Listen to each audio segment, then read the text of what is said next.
You're listening to the smooth sound of RPGMP3.com. Dungeon On.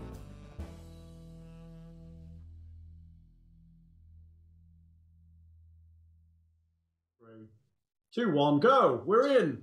Vic, jump shite! Session 5. Go! Thank you. That was an interesting countdown of fastness. I don't think that Vecna is hearing... Oh no, there he goes. He's hearing things now. Okay. Vecna for a second didn't actually hear anything, I don't think. There was quietness, but it doesn't matter. Hang on a second. Go. I'm making my mark. Okay. Sorry, I make the mark so when you send me the audio, I have my voice and a mouse movement on the screen to match the audio to, so that then I don't have to mess around kind of fiddling about. So that's your clapper. It is my clapper, yes. All I do is wiggle the mouse up and down and speak, and then that's my clapper. And it makes it easier to marry your audio up. The clapper. Oh, very clever, Hal. No, I'm like a genius sometimes. And then the rest of the time, I'm like Rain Man. I just clapped on and clapped off. Did you really? I just used to see that in American films and think that was the best thing about living in America. It is the best thing about living in America. Isn't clap on, clap off like masturbation? Yes, yes. How did you No, don't tell me. Are you like, Jesus, dude, you must be dead raw. Slappity, slappity. Oh dear. Oh, glad you missed. Did I just... Did That I is a just mental image I did not need. Oh my. Oh. That's an entirely new dimension to spank the monkey.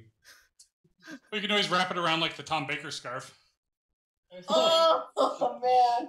Clap off thing in like American movies when I was a kid growing up. It was like exactly how I wanted my life to be. And how did we do? There was no clap on thing. You don't have a clapper? Can you still I'll get get those? you a clapper. Yeah. Did you, however, have a clap? Is that the same thing? Just No. have the clap. Perhaps you caught it from the clapper. Not the same thing? Not the same thing. As long as it's not the clamp, I think you're good. No, but you can get the little butterfly attached to a clapper so you can go, What? Pretty much everything that was in a Gremlins film, I expect to be in real life, and it's disappointing sometimes. Like Mogwai? Like you expect Mogwai to be No, real? no, not them, but everything else. Oh, okay, I'm sorry. I was confused. Like snow and like snowdrifts and They exist. Canada? They do. They just Canada? don't exist here in Canada. Canada, America's hat. and like all the crazy inventions the crazy old man made. They exist. And Phoebe Cates. Oh, Phoebe Cates exists. Oh, yeah. Yeah, Phoebe Cates exists. There's a look going on right now. If I had $1 for every time I jerked off to that scene in fucking Ridgemont High. Ridgemont High. I'm not seeing it. What? Is there some Googling that needs to be done in a minute? Oh my god, Fast Times at Ridgemont High, that Phoebe Cates scene is fucking She's amazing. coming out of the pool while Judge is winking in the bathroom. Yes, oh my god. Doesn't anybody knock anymore? Zip. Okay. So Dungeons Dragons. Yeah. So Thing has a gin and tonic as we're talking about the beer we're drinking. Because apparently he's got a vagina tonight. You are what you eat. Ooh, that was a snappy comeback. My beer of choice this evening is Lenin's Revenge. Woo! Well, Which that Nick- sounds fancy. Which Nick bought me. And it is actually very tasty. Sounds very Soviet. It is by the Buffalo Bayou Brewing Company in Houston, Texas. You stone! Yeah, and apparently it says on the side, as thick and black as your capitalist blood. In Soviet Russia, stout drinks you. Nice. It's kind of funny, and it's actually very tasty. You should try and find the thing. Yeah, I had a rather tasty Not the Stoic the other day. No? From Deschutes Brewing. It's a Belgian quadrupel. That's pretty cool. Belgian beers, they're Well, fizzy. Belgian style. It's made in Bend, Oregon, so. So it's Oregon beer. Yeah. Apparently, Buffalo Bayou Brewing Company's logo is drown in beer. Which is kind of funny. We can't really argue with that thought. No, I like that. Everybody should go try this because it's kind of tasty. But it is 9.6%, so do be careful. Well, they made that red velvet too, right, Hal? Yes, they made the red velvet one, which was actually... I think this one might actually be better than the red velvet one, to be honest. But then it's a good old... It's a stout that I can drink. It doesn't have to chew it, which is kind of nice. I was going to say, though, it sounds a very local type place. Could a person get it outside of Houston? Probably. I'm sure they... Maybe. I'm sure I could send it... I'm sure I could send it to you as a yeast sample if you needed to. Well, it's easier to send beer out of Texas than into Texas. Yeah, Texas has a very limited selection of beers, which is nice that we're getting some kind of little places like this springing up, because it really was very much awash with fucking Miller Lite. Well, then you can't transport coolers east of Texas, or else it's bootlegging, and you got to fucking drive your Trans Am really fast. Eastbound and down. I don't know if that's still I a love law. that story. It always will be in my mind. I love smoking the bandit. I like that. It's funny. Hey, A road trip isn't a road trip without Smokey and the Bandit playing. I'm just saying. And Shirlene did a great cover of it. Jerry Lee. To the Northerners, do y'all have Dr. Pepper up there? Like, I honestly don't know. We have they Dr. do. Pepper. Oh, yes. No. Heather, you're most qualified to speak on this. Yes, I am. And the Dr. Pepper actually tasted pretty decent, so. I mean, that's one of those that I don't know, since I know it's like a Texas thing. I didn't know if it was. It's just Well, originally made in Texas. In some states up north, it tastes a little watered down, I guess. But when I was up in Canada, it tasted rather crisp to me. So it's the spring water and the real sugar off the mountains collected by lumberjacks. Like y'all don't have Whataburger, so I mean. We don't have what? What's the point in living, right, Nick? Exactly. Whataburger? Yeah, Whataburger. It's a Texan thing. Whataburger's lovely. Whataburgers are pretty good. Yeah. Everywhere has McDonald's here. It's lovely. All right. So where were we? I don't know. Who would like to recap? Because I've almost forgotten. We were fighting the bully boys, and I dropped offline. That's right. Yes, he dropped Thing off. died. So the bully boys are down. Thing, we need to refresh you. You are down one casting of a level 1 spell. And I believe you're down a number of hit points as well. Outrageous. You missed it, Thing. I fucking annihilated people left and right. No, He did. He was quite good. He was quite good. He was. He was quite good. I like that. Fucking shit up. I attempted to put every bad guy to sleep, but I ended up when you put Lindsay to sleep. Yeah. I ended up putting Marigold to sleep, and it didn't work. It worked really well. Yeah, on Marigold, not my intended target. Well, semantics. Maybe we can use that as a reason for me to for you to owe me a favor. Sexual favors. I think Heleh would be very guilty over Marigold, so it maybe. Yes. Oh, but she's not that confident of a person right now, and granted, she does get a little miffed at times, but that's only at the heat of the moment. Tell her she looks excited. Tell her she looks pretty. You look pretty. I'm terrifying. Just saying. That's just the tension speaking.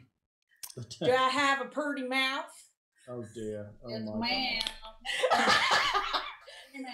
Okay, so how many? Does anyone remember how many people are still alive? I was just about to ask. I think we got 2 of them still alive. I think. I believe he did. I know. Marigold just fucking ripped through one with a sword, like horribly, from behind. And then she took a nap, because after that good of a job, I mean, clearly... Well, no, that was the last one, I believe, was a Marigold kill. I'm not sure. I'd have to take a look. I think she was sleeping the whole battle, to be honest. No, Nick woke her up. Oh, that's right. He did wake her up. Okay. Yes, after downing many a foe, I then woke her up. I love many a foe. Though actually, on that note, as YouTube comments have told us, you can only unconscious in melee. Yes, that makes sense. As I said, I can't figure out how you could unconscious someone with an arrow. I can, because I've seen fucking Green Arrow do it. Yeah, but Green Arrow's a little bit better at archery than you. You just have a bow. He is a bow. And he's actually a hero. Ho! You put a boxing glove on the end of it and you knock them the fuck out. That's how Green Arrow does it. Yeah! That's it. Well, physics don't really apply in comic book universes, so... Oh, but the fantasy world of Dungeons and Dragons is fucking abound with laws of physics. Okay, you know what? Maybe you could call the D&D people and say, hey, why aren't there boxing gloves at the end of arrows? You know what? Gygax is dead, and that's the only person I would talk to about something like that. So I guess we have to live without little boxing gloves on the ends of our arrows then. Or necromancy. Ew. I agree with Although- you completely. Wait until you hear what happens when your dear darling husband wants to use physics to his advantage. It's a whole different story. What happened? Whenever any character of Lockhart wants to use physics to his advantage, it gets really boring really quickly. In the nicest possible way. But He generally has a point-ish. Possibly, maybe. And I've never speaking of experienced physics, it long enough. speaking of physics, Fireball now goes around corners. Does it? Ooh. Yeah. Oh, that Although makes they don't say anything about a pressure wave, so... Side note here, just because I don't see her. Heather, are you in roll 20? Oh yeah, that's a thing, isn't it? That is a thing. It sure is. Dirt. I like that. That's the thing, right? Yeah, that's the thing we play in. That's good. How? Ruby, please stop chewing your foot. No, this is role-playing. We play in the imagination. Well, we can still do that, but it's nice to have maps and shiz. And dice to roll. I wanted to ask It's nice to have shiz. I wanted to ask you a question about arrow firing and through team or party members. Yes. Would it be feasible that I could actually arc an arrow up and over them and not take disadvantage or not take a penalty against it? If we were in you're still technically your line of sight is still blocked. Right. I think just the additional difficulty of doing that anyway would still have the same penalty to it. That might be what you're doing to get that shot. Because to arc an arrow from like fair. 60 feet is incredibly difficult. You're basically shooting it straight up and hoping it lands right where you want it to. But it's easier than bending a bullet around someone. What about unless you're part of the cast of Wanted, like Morgan Freeman or someone. Exactly. What about arcing it from like Mythbusters, 100 bending feet? bullets is physically impossible. Exactly. For Mythbusters, at least. Yeah, for elves. Because they're not international assassins, people. With their superpower being panic attacks. Right. And and a future-telling weaving machine. Yes, exactly. Wait, so I kind we of love have, that movie. are we saying we have 2 guys alive? I think so. Yeah, why not? You at least have one, I know that. Yeah, because I think Rodrick took down one, at least. So you said I'm down some hit points? Yeah, I think you're down about 6. I'm not gonna. I think it's accurate on his hit point tracker. Oh. If yeah, you look at the top of the map there. You're right. I think they adjusted your hit points. Let's see. You're down to 10. Okay, I can't click on my character there, so I figure... Right? You can't click on it? Oh, I thing, click you're on it, they're in it's the doing ruler. You're in the ruler. Get in the pointer Somebody remind me, is Heleh unconscious or was she revived recently? I Thing cast Cure on you. And I think it actually fully restored you. Yeah, it did. Okay. So I'm down 9, actually, according to the hit tracker. Because I remember Heleh taking a really bad hit. Yeah, I believe he hit you twice. Oh, man. Because those guys have 2 attacks around. I could be wrong, but since Hal had to pull these tokens fresh, I think the amount your new token was at your lower hit point maximum, and we didn't know what your new one was. So is that thing? I think my character. I think he's only 3 hit points down at this point. Maybe, maybe. I don't know. Because I updated my character sheet. Or you were at the start of the battle, so maybe you did update your token to at least include your maximum amount. I can't be certain.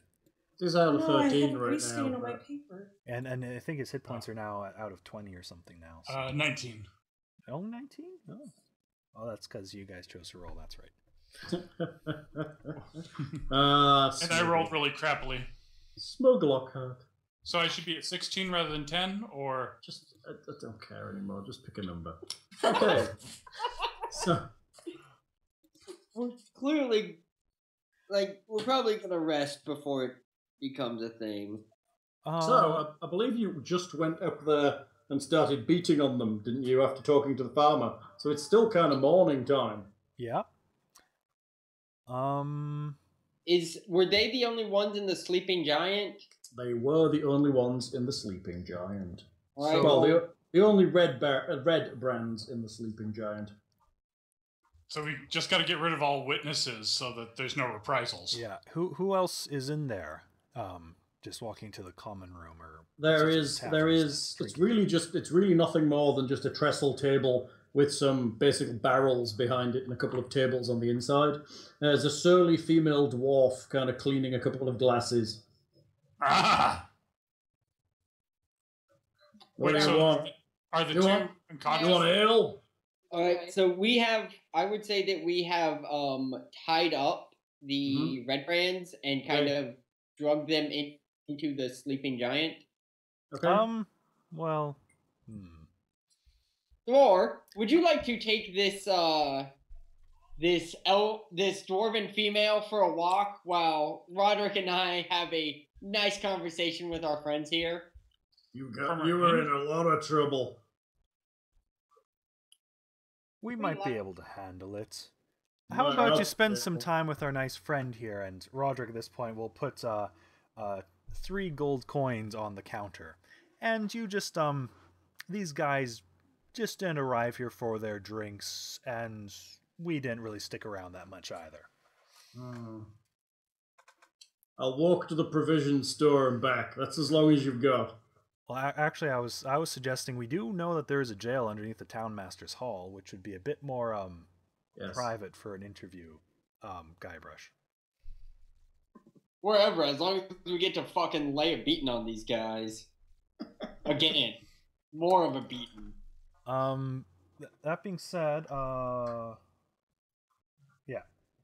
So, Rodrick is passes the coins there to the tavern keeper. Okay, so she sits down and you leave, taking the red brands with you. What are you doing with the corpses? I was going to say, is there a place in town there's not really a cemetery on the map or anything. No, there isn't. You've no idea where they bury their dead, but you'd probably think that the priestess would be a good point of contact for that one. Can we borrow a wheelbarrow from the elderly farm? It might just be easier to carry them to the shrine, to be honest. It's a little more obvious. True. A cart and a tarp wouldn't be bad. Bring out your dead. How many bodies are there? 2? 2. There's 4. Yeah. Yeah. Can I just throw them over my shoulder and take them to the shrine? Sure, you can. And did we search them? Taking their stuff. And since they're not monsters, we actually can possibly sell their weapons and stuff. Let's see what the red brands have. Red Brand Ruffians. They have studded leather armor and short swords. And 2 attacks. Yep. That is all they have. It's kind of miserable. How are they going to pay for their beers? Oh, you mean Intimidation. how much money do they have? Oh, yes, what's Between them, you find 6 silver pieces and 9 copper pieces. So they were probably going to use their dashing good looks to buy their drinks, probably. Excuse me a moment. I need to feed hungry nieces. The 6 silver pieces is their dashing good looks. Yes, it is. Dashing, indeed, good looks. In other words, I think they're homely and use intimidation.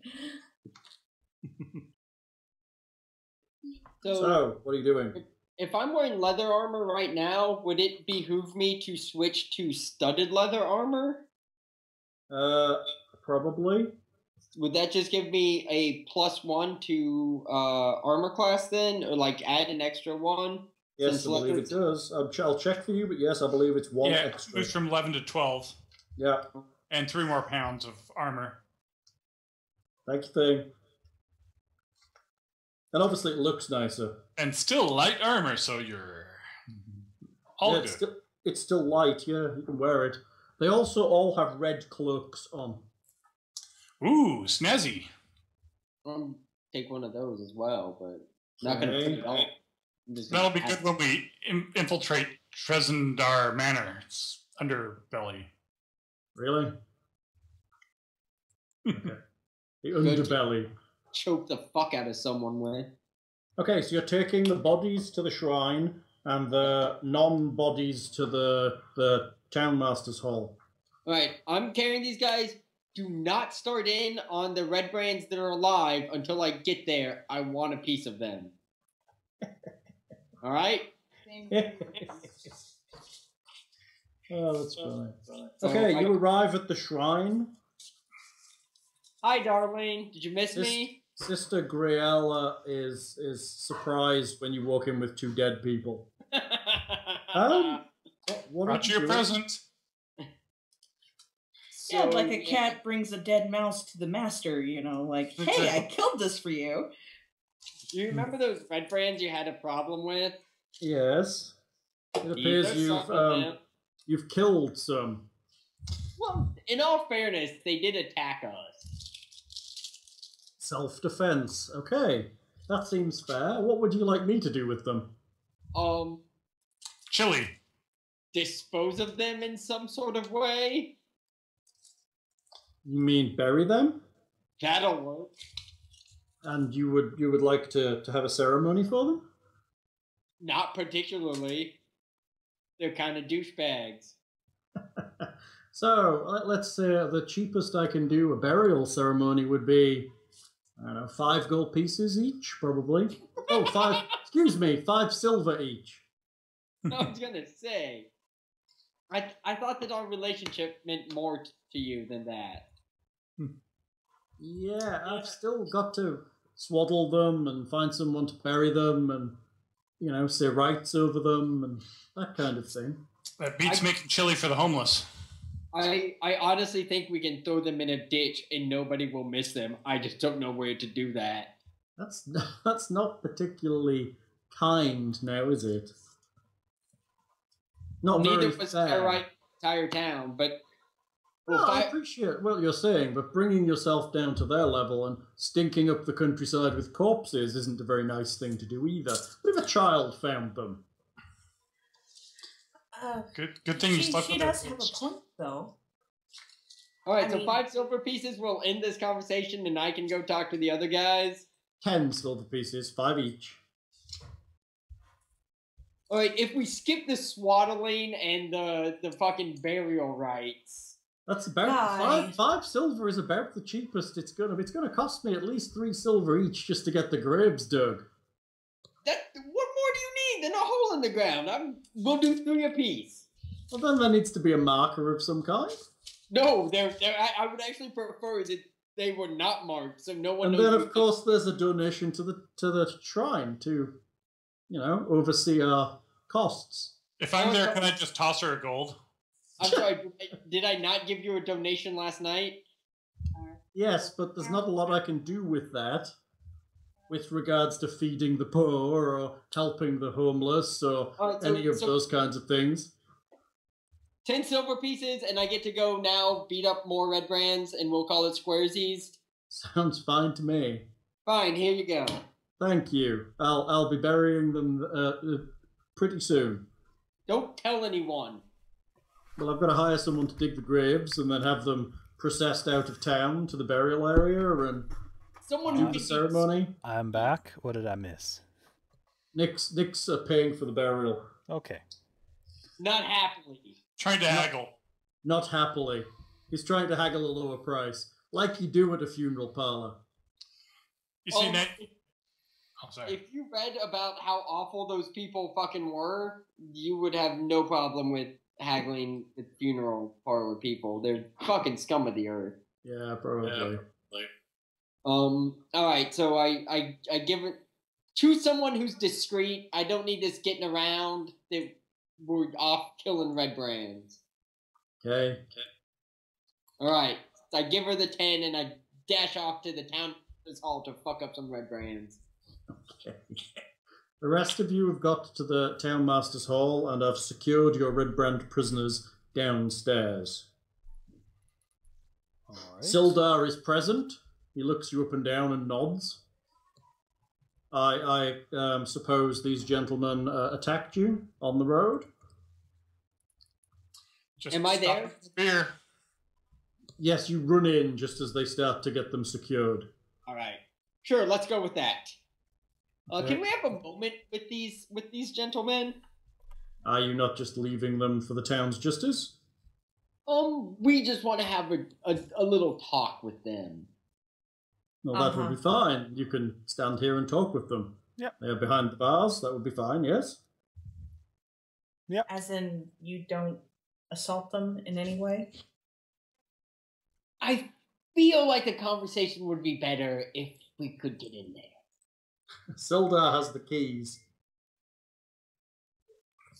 How about you just give us a few minutes alone with them and a phone book and let's see what happens.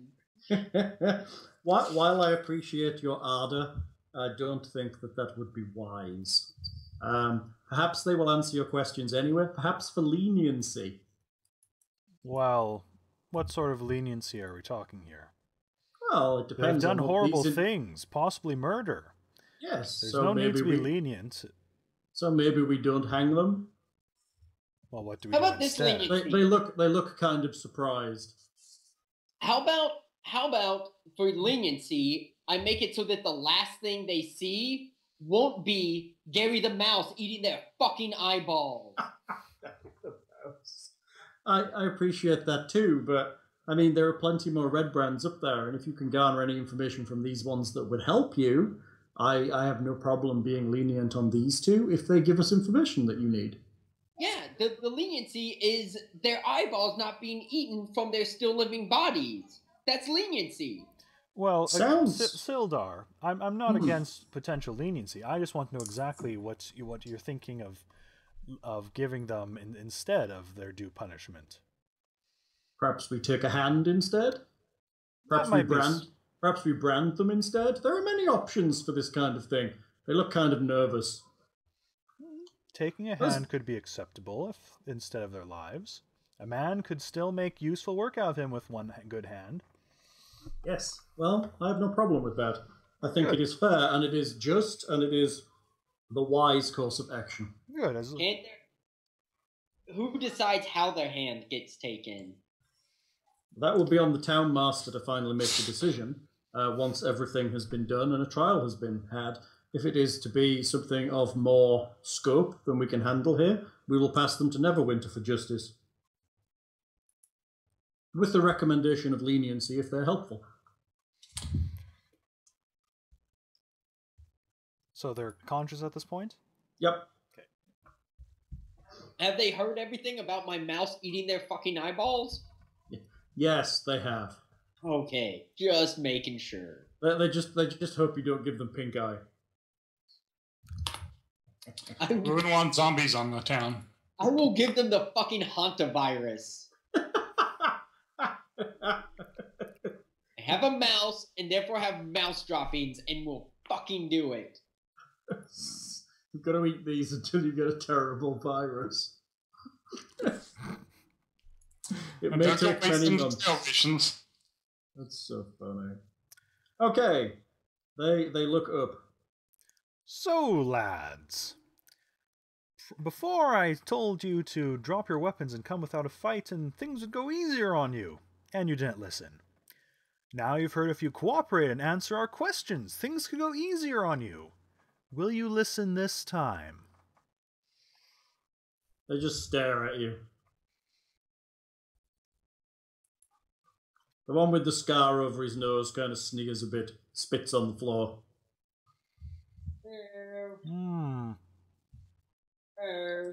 I don't think losing their hands is intimidating enough. Hey, asshole! Oh, that's if they're helpful. It could just be their lives. Oh, that's fair. It is fair. It seems fair to me. Well, I mean, if you don't want to help yourselves, I mean, we can just go and round up your other buddies and... Good luck with that. Ah, glass staff. I'll chop you into little pieces, feed you to the dogs. Pretty impressive, considering he uses a staff, which is not known for their chopping capabilities. Yeah, that's right. You be flippant about it. We'll see how it goes when you come back here, all beaten and bruised and burnt. Compared to you? Ha! I'll be here. My friends will get me out when you're dead and gone. Or perhaps we tell them you talked anyway, and they'll do something else for you if you get out. They're not going to talk to you. You go up there, they're going to kill you on sight. That's what you seem to think about us, with your last encounter. Turned out the other way around. Well, there's a lot more of them than there were of us. Yeah. And I think you were lucky. You ambushed us. That was hardly fair. Ambush? I believe we were verbally provoked, weren't we, Dave? I think he actually tried to rob us, is what it was. That seems all perfectly self-defense. You knew what was going down. You had an archer behind us in them buildings. Yeah, that was me, and I'll fucking shoot you right now if you don't start talking. See? Ambush. You were clearly there with intent. That's precaution. Safety. But in any event, you don't seem like you're helpful, so shall we just let him have the sentence of being hung? Well, if they're not going to be helpful, I suppose they don't think it's your decision. I think it's Master Sildar and the Townmaster's decision what happens to us. You're just passing through. Vagabond wanderers. We live here. Hey, it's my decision whether or not I kill you where you stand. But then Master Sildar will do you for murder, won't he? Here's us. Good, honest. We're putting our hands up. We're saying, look, here we are. We're about to do his time. You're here killing us. That's not right. Think about it this way. The Townmaster was very easy to press with threats of force when you guys were the top dogs in town. When we're the top dogs in town, how easy do you think it'll be for us to look at things in our perspective when it comes to things like what's a reasonable punishment for you bread brands? I don't think we ever had anybody in prison for, to be honest. I don't think you'd do it. You'd have to creep in and kill us at night. I can do that. He'd probably end up shipping us up to Neverwinter. Plenty of opportunity to get out of the truck there. I've had enough of ambushes on the road to I've Neverwinter. had enough of this. Rodrick walks out of the jail.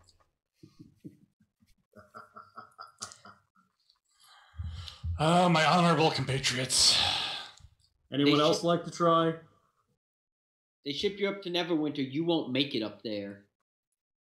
Why not? I will fucking hunt you down, steal you into the woods, and fucking rape you till you die. He's so big, Elf. Look at you. All angry. It's kind of funny. My mouse will feast on your fucking organs. Do you understand me? I am terrified. Do you have some kind of intimidation skill? Is there one anymore? There is one still. Yes, I have +3 to it. Want to roll it? Yes.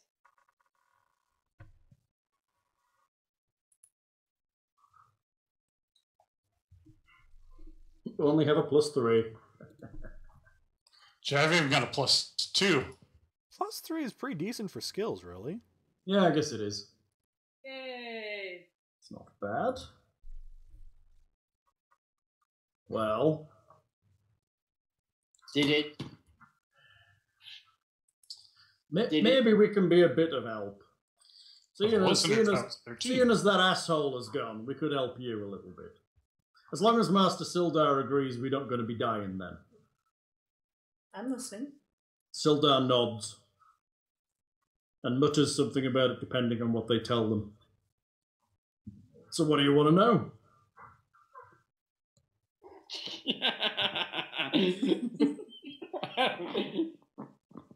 Who wants to field these questions? I'm just here to get him to talk. Ha! You're the one that did the intimidating. Fuck. You know, the standard defenses. What type of defenses do you have? How many of there are you? How do we get into the manor? Trolls. Oh, Passwords. It's not in the manor. Manor's a ruin. It's all in... Alright, how It's do like we go old basement underneath. Some crypts and stuff. It's quite roomy down there, really. And that's where y'all all hang out? Oh, yeah. It's a hideout, right?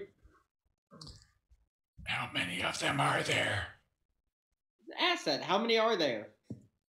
I don't know. Maybe 25? Give or take. Plus a few other things. What other things? You know, other things. No, I don't know. What other things? Well, there's an old crypt down there that, you know, has a bit of unquiet haunting, shall we say. Are you referring to a banshee? No, a little more physical than that. Skeletons. Oh my god. Okay. You said unquiet. Banshees are fucking loud. True.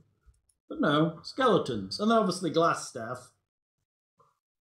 Who is A this staff to glass skeleton? staff fellow exactly? He's a wizard. He's our leader. Is he a necromancer? I don't know what that means. He's a wizard. He revives the dead. Maybe. The dead were pretty alive when we got there. Oh my goodness. Hmm. Oh yeah, and then there's the bugbears he sent for reinforcements, of course. The Black Oh, Spider good. sent him. Like emissaries. To help Black us Spider. We've heard that name before. out. Hmm. Oh dear. Yeah, So- it does.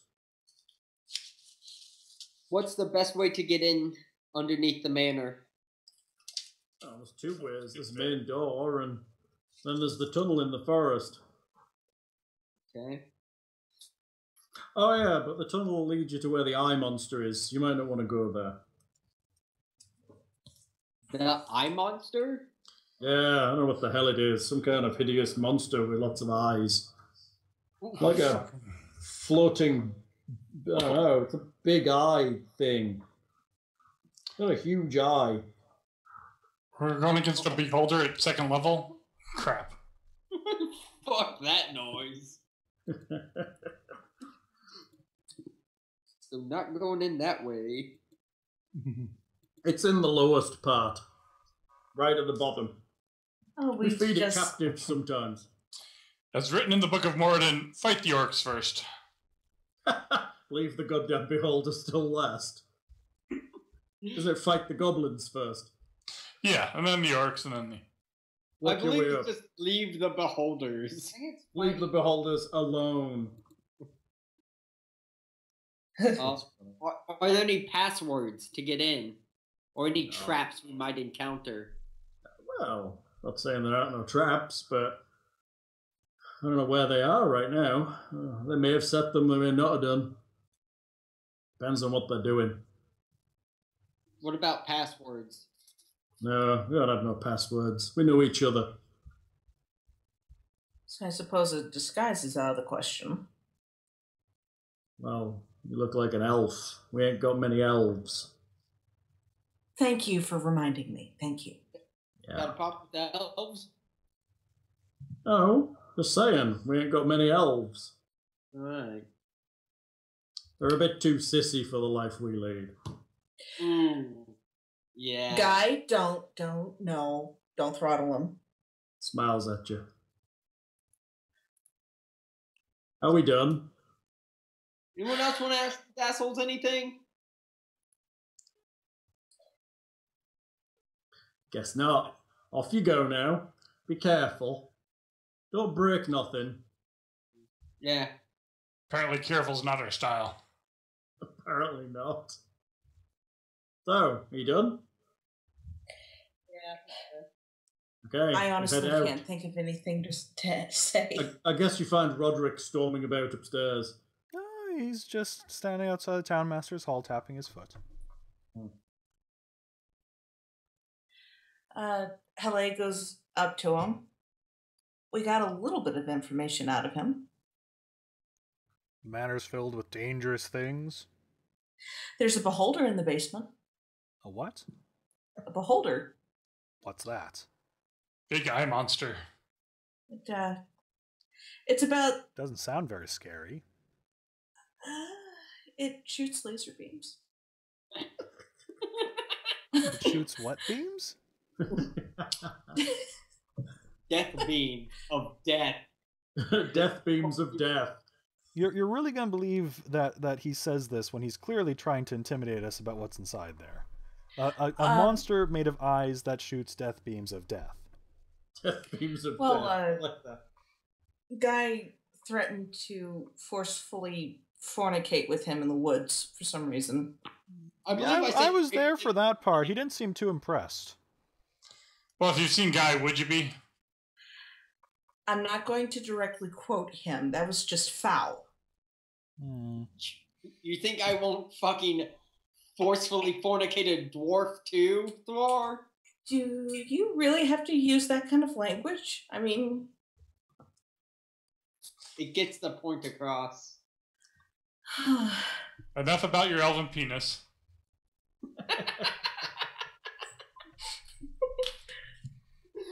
Ooh, good times, good times. So shall we take a breather and head back to the cave? Does that mean you want to take a short rest, or are you heading in now? Well, I'm asking the party, but yes, the idea is a short rest.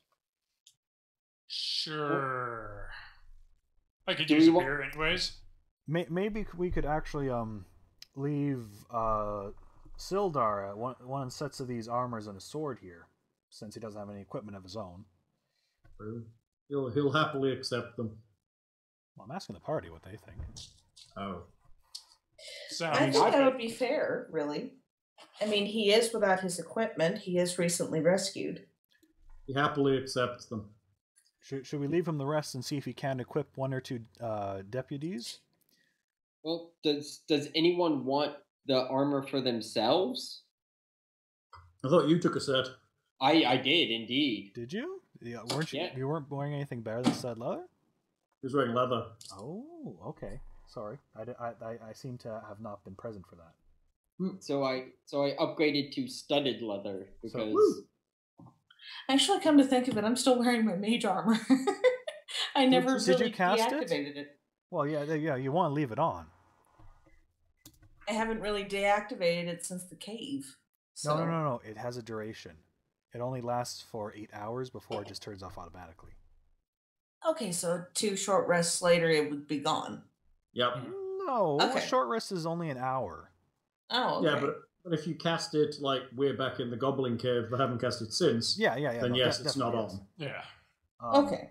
That it takes. That could be why I was knocked out so easily. Yes. So then, do we want to leave Sildar with the 3 stud leather armor and 3 short swords? Because it's if we can't deal with these red brands tonight, it might be good to equip any trustworthy townsfolk here to help just keep the place safe if they try to take any revenge during the night or something. Yeah, if he's got any deputies or whatever. I can try and find some. To look.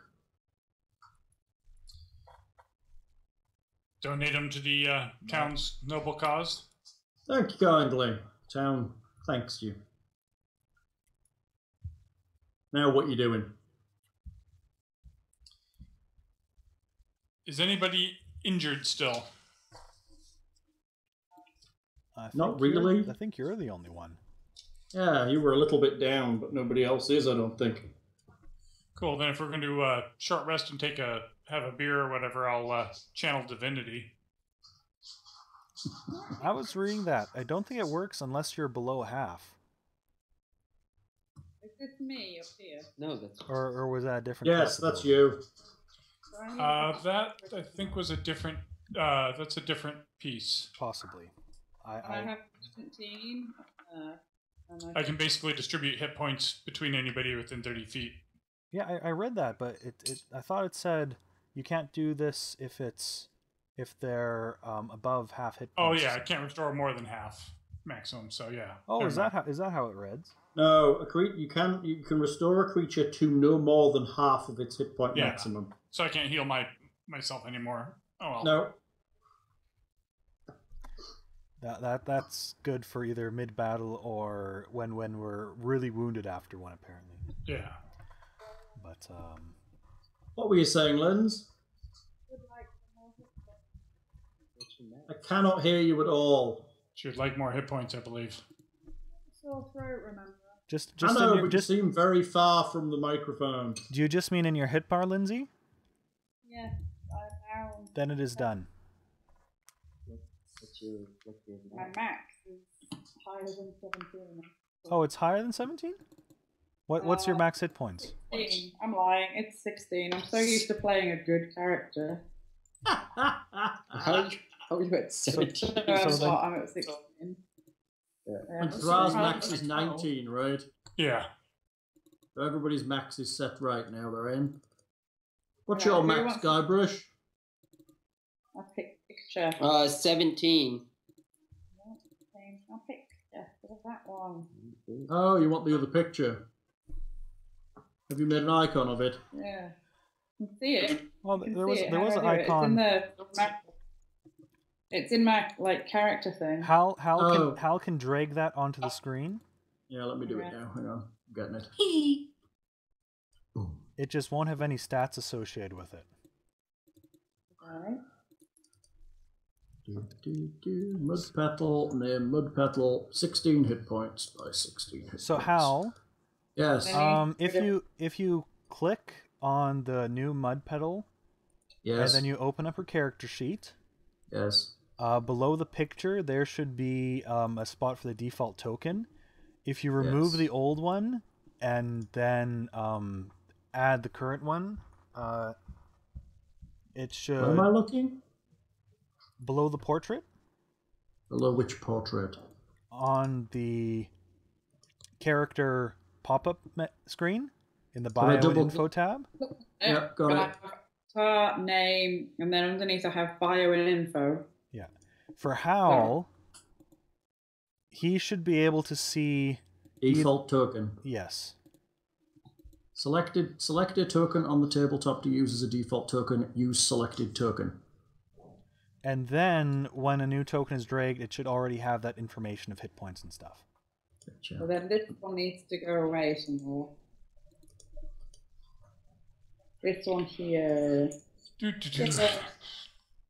How's that? Thank you. I'm a little bigger than everyone else by the look of it. Yeah, the other ones seem smaller than grid size for some Yeah. reason. Yeah, you do seem smaller than the grid. Oh, it's because you came from the previous map, which had a weirdly sized grid. You're actually all smaller than you should be. Ah. Hold on. Except for the elves. That's right. There you go. Now you're all the right size. Thank you. You're welcome.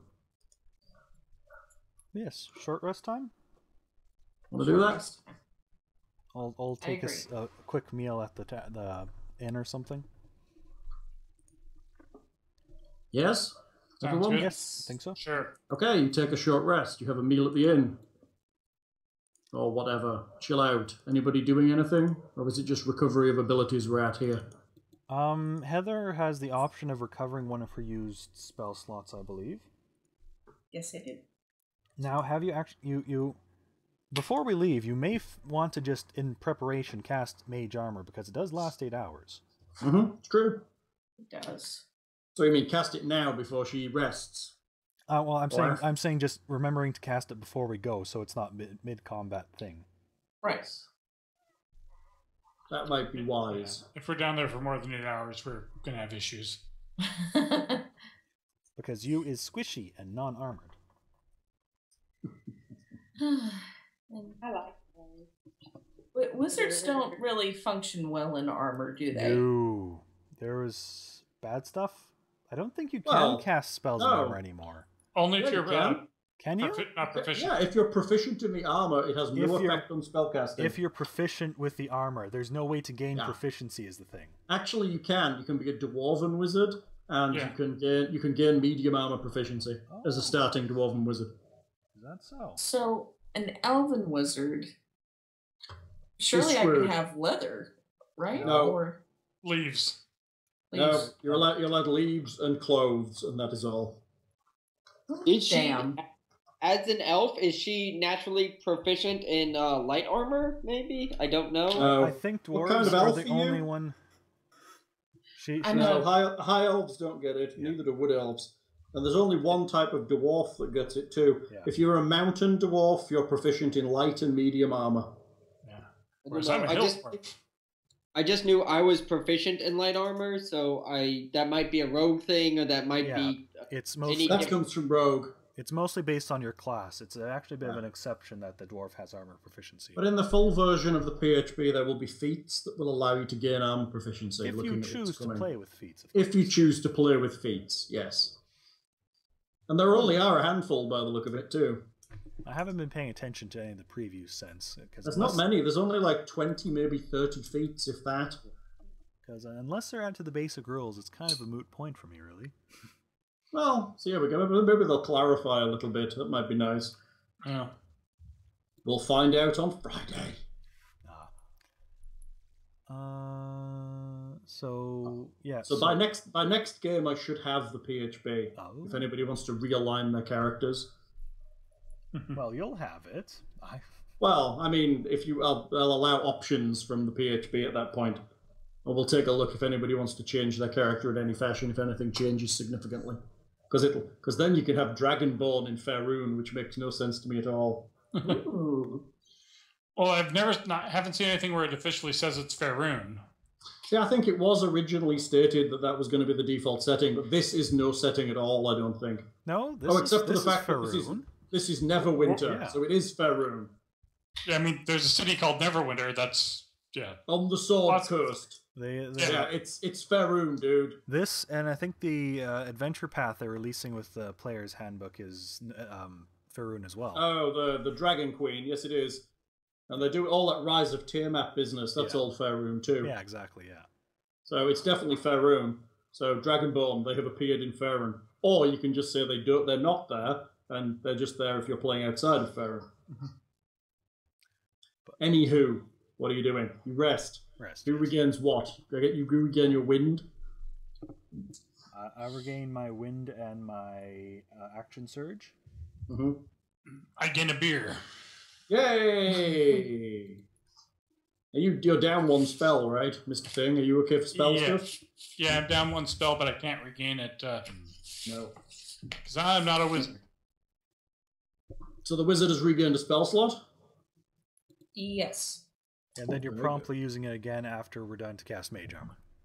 Right. Very good. Mage Armor is cast. Ping! Okay, you rested. Where are you going? Shall we go to the Shall cave? Shall we say it's around lunchtime? If the lad will lead us to the cave entrance. Well, we know where it is now. Yeah, you know where it is. It's in the kind of forest to the south of Tresendar. It's kind of here, you think, somewhere around that area. It goes into the kind of hill and works its way underneath. So scouting for traps and too many people talking at once. Thing. Do we want to have people like scouting for traps and spies and all that stuff? That's what I do anyway. Nick, what did you say? Do we want to risk going into the bottom and worry about a beholder, or? I want to reply in such a rude way, and I'm so hard What to about match. about going in through the bottom? Send them halfway. Maybe if we slather ourselves in butter, Well, maybe we get in easier. Now, Nick, this is what's called using metagame knowledge. Yeah. Hal, does any of the characters actually have a chance of knowing what a beholder is? We cover No, that. I- Other than kind of general kind of stories of monsters that you may have heard, not really. I have no problem with speculation at this point, of in character or out. Well, considering how studious Heleh has been, maybe there's a little document on beholders in one of her books. Actually, that's right. What was your scholar ability again? Scholar. One of your features and traits there. Or was it a sage ability? Whatever your background was. Sage is the background. Let's see. Sage. Fey Researcher. ancestry trait. Researcher, yes. And arcane recovery, ritual cast, and researcher. So if Basically, I can give you knowledge about things you might know, right. or tell you where you think you might be able to find it. I suppose there isn't a library in this town, is there? Nope. Hmm. But I'm happy with the assumption that a thing called an eye beast might be a beholder. But do we know? what a Seems beholder reasonable is? to me. For the information you were given, it is a logical assumption for someone who is learned. They covered in that in the priesthood about things never to face, never to go Yes, against. that's right. Do not. If you see this, or this, run away.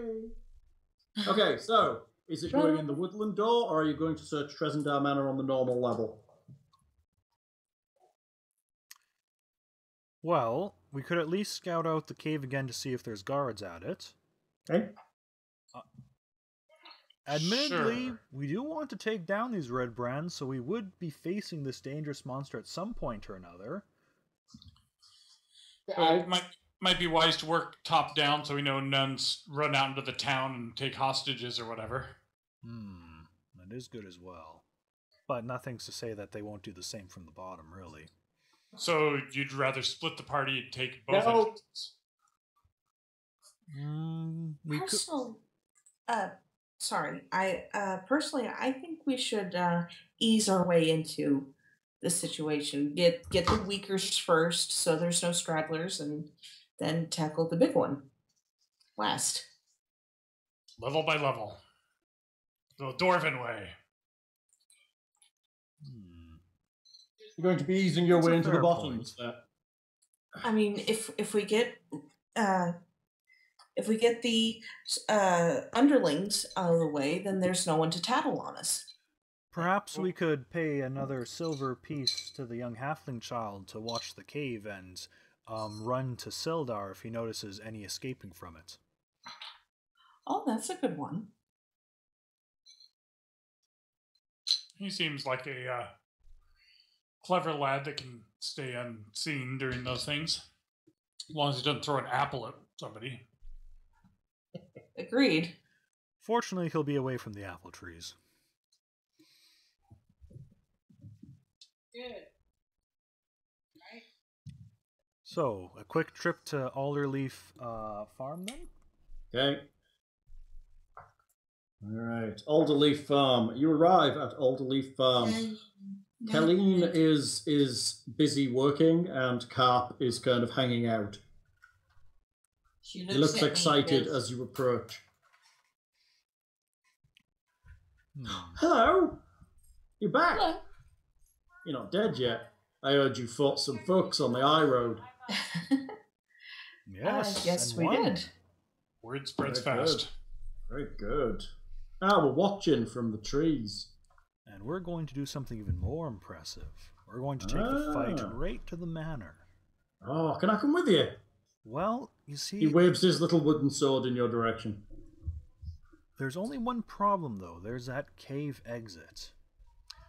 We need someone to watch it so that they can protect the entire town if they start leaving through it. Are you not going in that way?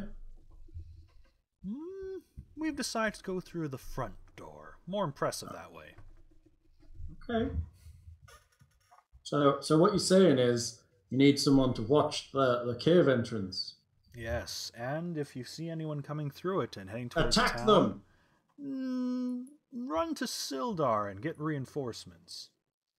Attack them? Do you know Sildar? He's the That shiny warrior. man. Yeah, He's shiny. in the town master's house. Yes, He always seems shiny. I suppose. But yes, he is a good, strong warrior and will help protect the town. Okay. So I And watched of course, any door. adventurer doing a job gets payment. Rodrick. Treasure! Rodrick tosses him another silver piece. He bites it, puts it in his pocket. Ma! She nods. She glares at you knowingly and also threateningly at the same time. Carp picks up his bag, drops a bunch of supplies into it, including a bunch of apples, and heads off across the field towards the woods. Away from the trees, indeed. It's got to eat, right? He'll make a fine warrior one day. I hope he'll be all right. You're going in the front door? Who's this? You're going in the front door. That's me, as the GM, asking you. Yes, I believe so. Okay, sounds good. It sounds like the party decides to take things to whatever forces are at the top versus the bottom.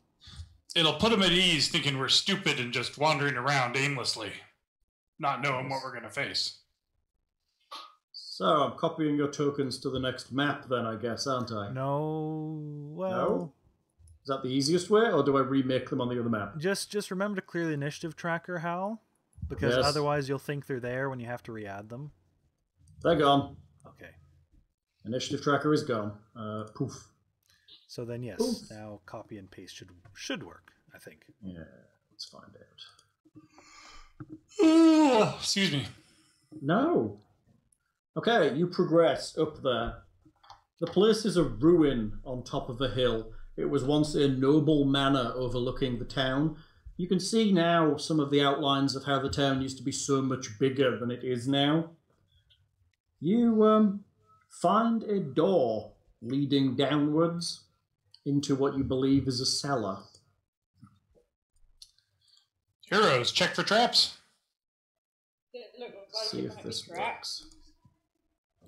Does it look like it might be trapped? The door, maybe. And that loose stare that lets them know we're coming, and the... Hang fire.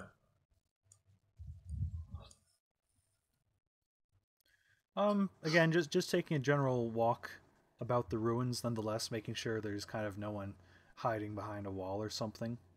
You don't seem to see anyone on the surface particularly. In fact, you shouldn't really be seeing that because that's the door you find. So stop looking there just for a second. I have no idea where you were looking. Ah, good. I see it. You mean the one with the little window and peephole in it? There we go. Now you can't see it because I've moved you away from the door. You're down in the lower right corner, Lockhart. Okay. How do I move you? Is it click and hold? Double click? Pull you over? You should just click and drag. You want to know how to pull us over, Hal? No, I meant pull your view over to where I'm looking. Oh, you're on a Mac, so I don't know what it is. Oh, what would it be for you? For me, I believe it would be Alt and hold click. I think that didn't do it. Well, Or is it Control and hold click? One of those two. It's the lower right corner. If you can. It's shift and hold click on the map for anyone who's listening. So Shift there's a and door. The door is here. I've moved you off to the side of the map so you can't see it. What kind of a door? It is a wooden door. It is a wooden door with iron handles, hinges, and a built-in lock. Obviously dusty and not having been moved in ages since the manor burned down. Surprisingly, it does not look all that dusty. It also is closed, so you'd have to look at it, I guess. Does it have a lock within it? There is a lock on the door, yes. Before touching the door, Rodrick will take a look over to Marigold and Guybrush. Does it look safe? Well, using our magic special awesome abilities of awesomeness, we believe, however, that it is, what do we believe? Roll me perception. I'm hearing two of me. Just a temporary echo, I think. Okay, very good. Perception. Perception is number 6. Perceiving things. 16. You examine the door carefully. You think it's a wooden door with iron hardware. You do not believe it is locked. I killed the person watching us from the bushes. I killed the person watching us from the bushes. It's beautiful. Okay, no, you don't think it's locked at all. It does look like there's been a bit of traffic this way. This door's been used quite a bit. But other than that, doesn't look like it's trapped or dangerous in any fashion. Rodrick the Protector, would you like to lead the way? Of course. Rodrick. Are you opening the door? Yeah. Rodrick rolls his shield arm a bit and will open up the door. All right. Who else? Who's after Rodrick? Can I have a marching order? I'll go. Next. E. Is that Heleh? Oh, that was Nope. Lindsay. There Yes, we go. I'm taking How's that? 3. Okay. The door opens into a 5-foot wide landing, 15 feet above a stone cellar. You're stood on the landing there, Lockhart. With stone steps descending to the floor in 2 short flights. That's to the north and south of you. Another door stands beneath the stairs to the north. A large stone cistern occupies the western part of the room, whose walls are lined with kegs and barrels. Okay, so... What? Yes. So, is this the north door you're talking about? Yes. And there's another door there. There's another door here, yes. There's a door on the western side. Any other description? Sorry if I cut you off. No, that's it. Okay. Walls are lined with kegs and barrels. Is the room lit? It is lit. I thought I'd put the lighting on this. But No. I'm actually wondering, is it literally lit? Or are we wearing torches and such? The room is lit. I just need to drop the lights onto the map layer. Hold on. Because I guess possibly because you have a sun outside or something, or I don't know where the light is coming. That's you guys looking at the. Because it's like Guybrush's dark vision. I was able to see. Oh, that's Guybrush's dark. Ah, that's why. And my dark vision too. Ah, that's why. Okay. Okay. That's not the layer that makes the light, apparently. Small character note. Rodrick will turn to Marigold and just say a quick, "Watch over Heleh back there, okay?" Yes. Yes. Quite well. Oh, she'll watch over her all right. Are you sure what you watching over her? Thror, can I trade places with you? It sounds like a 24-hour kind of watching deal. Hey, we've totally got her sandwiched. You put your wife in between 2 rogues. I took her nowhere. I took the lead. Sneak attack. And she was too slow to follow right behind him, so... Do you want to use the map, or are you happy doing descriptive combats? The map will make things easier, Hal. I'm happy to move you through. I know you like the map, but I don't know about everybody else. I'm fine with either. Yes. I like visual aids. I'm good with this. You'd still have the map. I just don't know whether you need it. Yes. Listen. How about using the map and telling us what would be different if we were not using the map? Like, where we would be doing X, Y, and Z descriptions. I've not done what you're talking about, so... You could roll master. Well, yes, but I haven't played Rollmaster for like 25 years. Okay, so we'll use the map.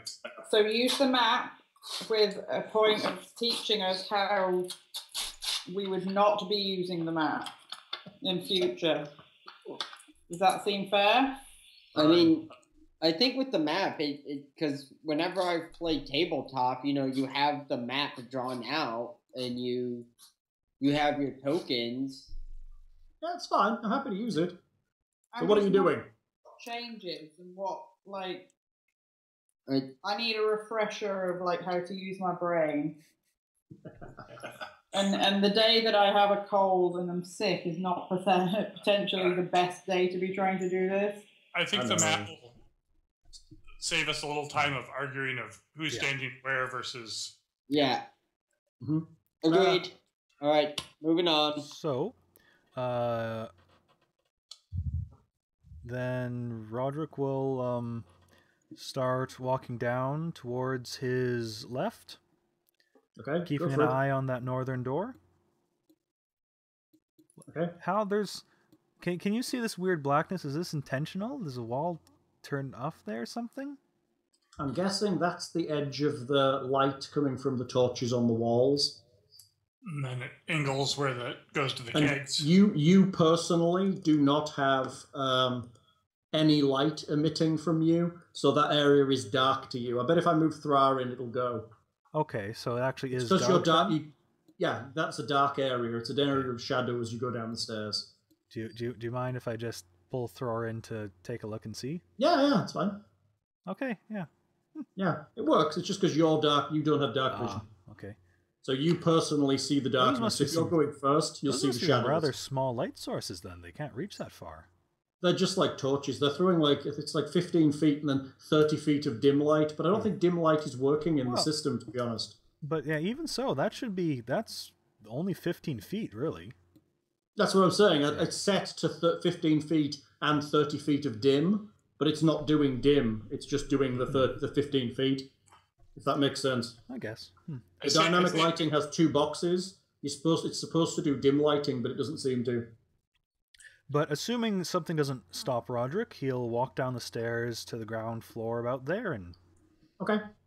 I'll follow him and go the other way where there's this dashed line around the dashed line is just showing you the corridor into the where the door goes underneath that level. Okay. I guess don't be scared of the dashed line. It's not a trap. I guess I'd be here on the stairs. Yeah, you can't see the dashed line. It's just showing you where the door would be. And the corridor that leads under that area. Yeah. And all right, Marigold, you coming in? Yes. Where are you going? I'm sticking fairly close to Guybrush. He and I have got some kind of thing going on, as in we're figuring out how to work with each other pretty well. So are you going north or are you going south? Where's he? He's behind you. He's tail gunner. I'm gonna go north then. Okay, so Marigold works her way around here. Heleh, which way are you going? Just jump down. I think we can probably expedite things a little bit with just walking, following marching order, really. Yeah, I think that's fair. Everybody's down there. But as long as we can get down safely, Rodrick will probably then look to the rest of the group and just point towards the north door, and then point towards the western door beside the fountain. Yes. And just kind of give a bit of a questioning look. Check out the barrels. Okay. Is Thror checking out the barrels? Sure. Which barrels are you checking? There are two sets. The south set? South set. The south set. Okay. Thror moves over here. Are you opening them and digging about? I'll shift them about, see if they slosh or... Okay. Some of them some of them are labelled. They contain things like salted pork and beef, flour, sugar, apples, and ale. Are you searching them thoroughly, or are you just looking? Depends on how restless the party's looking. I'll give them a good search if they're not buggering off to a door real quick. But what is the rest of the party doing? Fine by me if search them. I would like to investigate these barrels over here. Okay, you're moving to the northern barrels? Yes. There? I'll make sure she's within sight of me. Okay. I would like to investigate the barrels too. investigate the barrels. Barrels.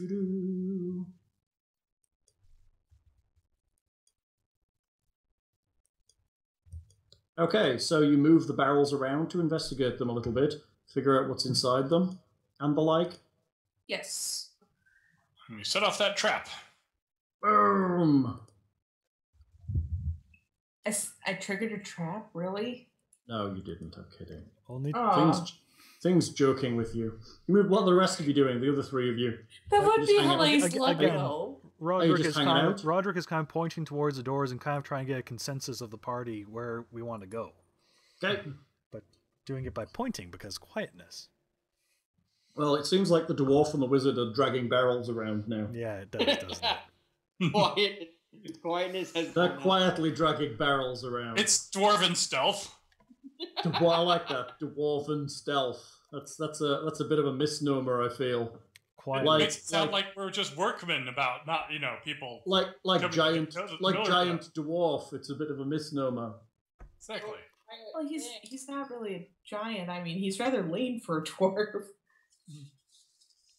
But then quietly, probably because his voice is not going to be too much louder than moving barrels, Rodrick will then say, "Which way do you think we should go?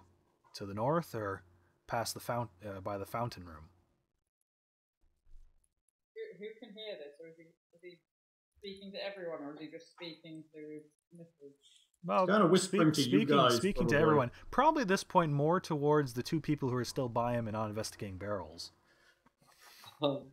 As I stand sharpening my arrow points, I just go, I really don't care. He probably doesn't care either.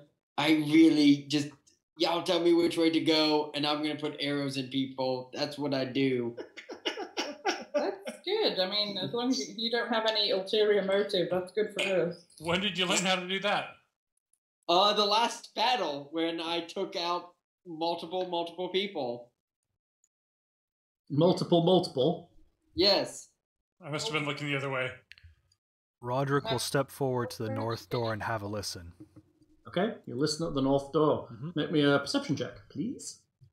Saying that was when you pretended your computer broke and went to bed. Oh, yes. And if you remember, I shot a cunty goblin king in the face. What kind of goblin king? A cunty.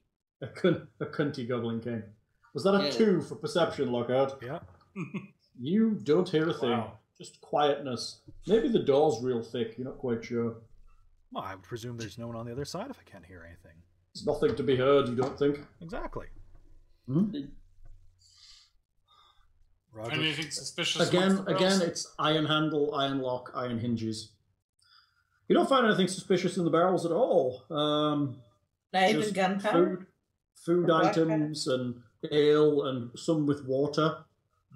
Good ale? Seems like just standard, passable. Rodrick will then go over and listen at the western door. Perception check. 3. Is that a 3? Yep.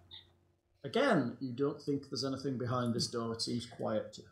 Not his strong suit, eh? Again, iron handle, iron lock, iron hinges. Not too bad. Doesn't seem like there's anyone nearby guarding these places. If we need to make a swift retreat, hopefully we can get a clean break of it. Should we maybe have someone a bit more perceptive check these doors? You have no idea how badly he's done or how perceptive he is. If you want to take another listen, be my guest. I do know that elven ears tend to be a bit more sensitive than humans. As he presses I can double his check. I'll double check. Tasked with what was babysitting. So Pardon? I've been tasked with babysitting. The person What? that's on the side of the room from you. Oh. I've been following her. No, you have not. I said I would be. No. No one puts baby in the corner? What? What are we talking about? Heleh rolls a 13 for double checking. You still, yeah. Which door are you listening to? The one Roderick's at or the other one? The one Roderick's at currently. Okay. You might hear something, but you don't think it's much. It could be rats moving. Very light noises. So basically hollow noises, pretty much. Yeah, maybe. There might be some rodents moving around. Could be another storeroom, maybe.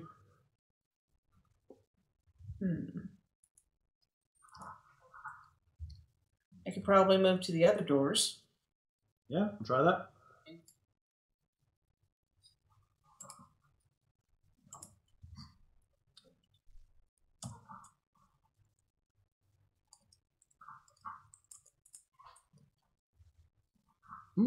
You don't think there's anything beyond that door, sound-wise? It seems quiet to you. Okay. Well, hear anything, dear? Nope. I believe your wife. What's that one for? For this door? No, there's no door there. There's no door there. The Okay. white lines are a door. See? I was listening to the wall. She was listening to the secret door. You don't hear anything there either. Get high, baby. Get high, baby. Get high, baby. You never come from that. Do That's you agree, fine. dear? And Guybrush is weird.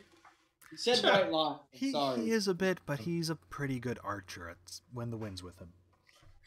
When the wind is with him. This door here has a little bit noise to it, but it's not much. Maybe wrestling. The other one that you were just at, I didn't hear anything. Ruby, whatever you're eating, please be quiet. What did you give the dog? A chicken drumstick. Okay, she's guzzling at it. Alright, Well, it's okay. Where you going? shall we clear this room then before going the other direction? Yeah. Sure. Could be a corridor for all you know. Which room's this room? It's true, but I'm saying it's a room for now. Hey, Over here. Ah, the one to the west. the one they're crowded up against. Okay, I'll go follow them up. Assuming the barrels have not yielded anything to my expert sippage. Hey, you all lining up? Yep. Apparently you are. Okay, very good. Lining up good old-fashioned. Let's have it. Now I've got Helena's rear. Oh no. I love it. You're all in one line. It's fantastic. So Just because I confessed I was a hermaphrodite. this could be interesting. Okay, what you doing? So, Roderick will open the door. Carefully Right. and slowly. Can I check it? Do you want to? Yes. Okay. Kind of my first here. Let me a perception check. You sneak forward. Roderick steps aside for the halfling to come forward. She sneaks forward. She examines the door. Whoa, Hey, what stop happened that. there? Guybrush pushed himself through the wall. I did no such thing. Hey, touching the thing. Oh. I fucking just ran through a wall. Oh, he moved him up. 22. The door is not trapped. The door is not locked. There is a sound from behind the door. Don't know what it is. Could be breathing. I'll use Steve's cant to tell Guybrush everything I hear. And he and I can come up with some kind of plan, potentially. There could be breathing behind the door. Are you returning to your position in line? I'm returning back away from Okay. She tells me there's breathing, and I just kind of All right. step back a second. What kind of breathing? As Marigold takes a step back without saying anything, Rodrick will take his place and put his hand on the door handle once more and start to open the door. As I'm doing it, Lockhart, I'm clear that I've heard something and I'm stepping back to, like, be able to discuss it So, in some fashion. Sorry. So, I thought we were just having another thieves' cant discussion. no, I'm able to kind of like sign to him, but it's clear from my demeanor that there's something behind it. It's not like ha ha ha, it's awesome, let's go through it. It's like, oh shit, I'm stepping backwards really quietly. Ah, I see. In that case, Rodrick will turn to Marigold and ask, "What's wrong?" Yeah, my body language tells you that there's an issue. What Rodrick will ask, "What's wrong?" There's breathing. she whispers that there's breathing. Like, or It's just quiet breathing. That's all she heard. It's very much like Thing when he's on his own at home. Oh no, But- it's not. Oh God, no! And maybe And obviously the sounds of two hands clapping. Well, what's the sound of one hand clapping? How you know all about this? Apparently, you and him chatter all day. No, stop that, whoever. What? They're How long does Thing have like all day conversations? Like, I'm not. Yes. privy- Thank It goodness. could be if you were online with us. Well, because I'm busy working-ish. Working-ish. Yeah, working-ish. So this breathing, just one person, it sounds like? I couldn't tell whether it was one or more than one, but it sounded heavy enough that I could definitely hear. It was light. It wasn't very heavy at all. Okay, so it could. we can fix somebody that. Stood there waiting. Yes. Thank you. Hmm. Do you It was behind the door. Okay. directly? It You sounds think like so? somebody behind the door waiting for us. Which way does the door open? You suspect the door opens outward? No, it opens inwards, I'm going to guess. It opens into the next area? Yes. Okay. Shall I Looking at the map, that would be the sensible way for the door to open. Shall I open the door rapidly and we prepare for combat then? Yes. That's always. Guybrush and I will thieves come to plan. Guybrush, what do you think we should do? Fucking let him open the door. I know. Yeah, but Well, the old dwarven texts say, "Open the door and kill the bastards on the other side." The dwarven texts. Like, Good old Moradin. they may have it right. So they're probably not dwarves. So, what are we doing? I'm waiting for Marigold and Guybrush to finish their thieves' cant and tell me what they think the best plan is. What do you think the best plan is? go in and kill them all. Going to kill them all? To crush Yes. the enemy. See them driven before you and hear the lamentation of their women. Well, it doesn't know that we know it's there. It might, because somebody was moving barrels around right next to the fucking door. Yeah, but it knows that we're going to come through the door. It doesn't necessarily know that we're expecting it. So we do have some level of surprise, potentially. Ish. Maybe. How? Maybe. Maybe? That I was me being nice to you. Did you hear it? I did. It was kind of weird, wasn't it? It was kind of weird. It's okay. Hal knows what happens if I die. He comes back as a Cockney bard, apparently. So Nick is the character that's safe forever. climbing up your chimney. Exactly. Hello, Mary Poppins. Hello, Poppins. Yes, that's just never going to happen. Does the thieves' cant suddenly devolve into them making motions of chimney sweeping? That's right. There's penguins dancing and all of that kind of thing, and a lady flies in on an umbrella. So, Well, what are you doing? Bang Bang instead, so. Position thyselves if you're going to open this door. I'm waiting to hear what the plan is for Marigold and Guybrush. I say, my idea is, I tell Marigold that I think he should just open the door and fuck it, see what happens. Do we allow one of those to be in front of us? It's not very brave of us, but you know. Rodrick Hellbeater, Master Dodger, is at the front. He will... Unless somebody wants to either stand where those barrels are to the north of Rodrick, or take a look at this cistern and figure out how deep it is, and stand to the south of Rodrick. Roderick's at the front. Roderick's at the front. He's the brave one that way. That's what he tells us. Still waiting for a plan. I believe the plan is open the door and kill the bastards. Yes. We are in consensus. Let's just fucking kill them. Alright, with that, Roderick puts his hand back on the door and opens it very vigorously, pushing his leg against it to kick it open, hoping to possibly catch and push anything that was standing on the other side. Awesome. You kick the door open. Behind the door, there is a red brand, fully armed and ready, standing slightly off to the side so as not to be caught by the door.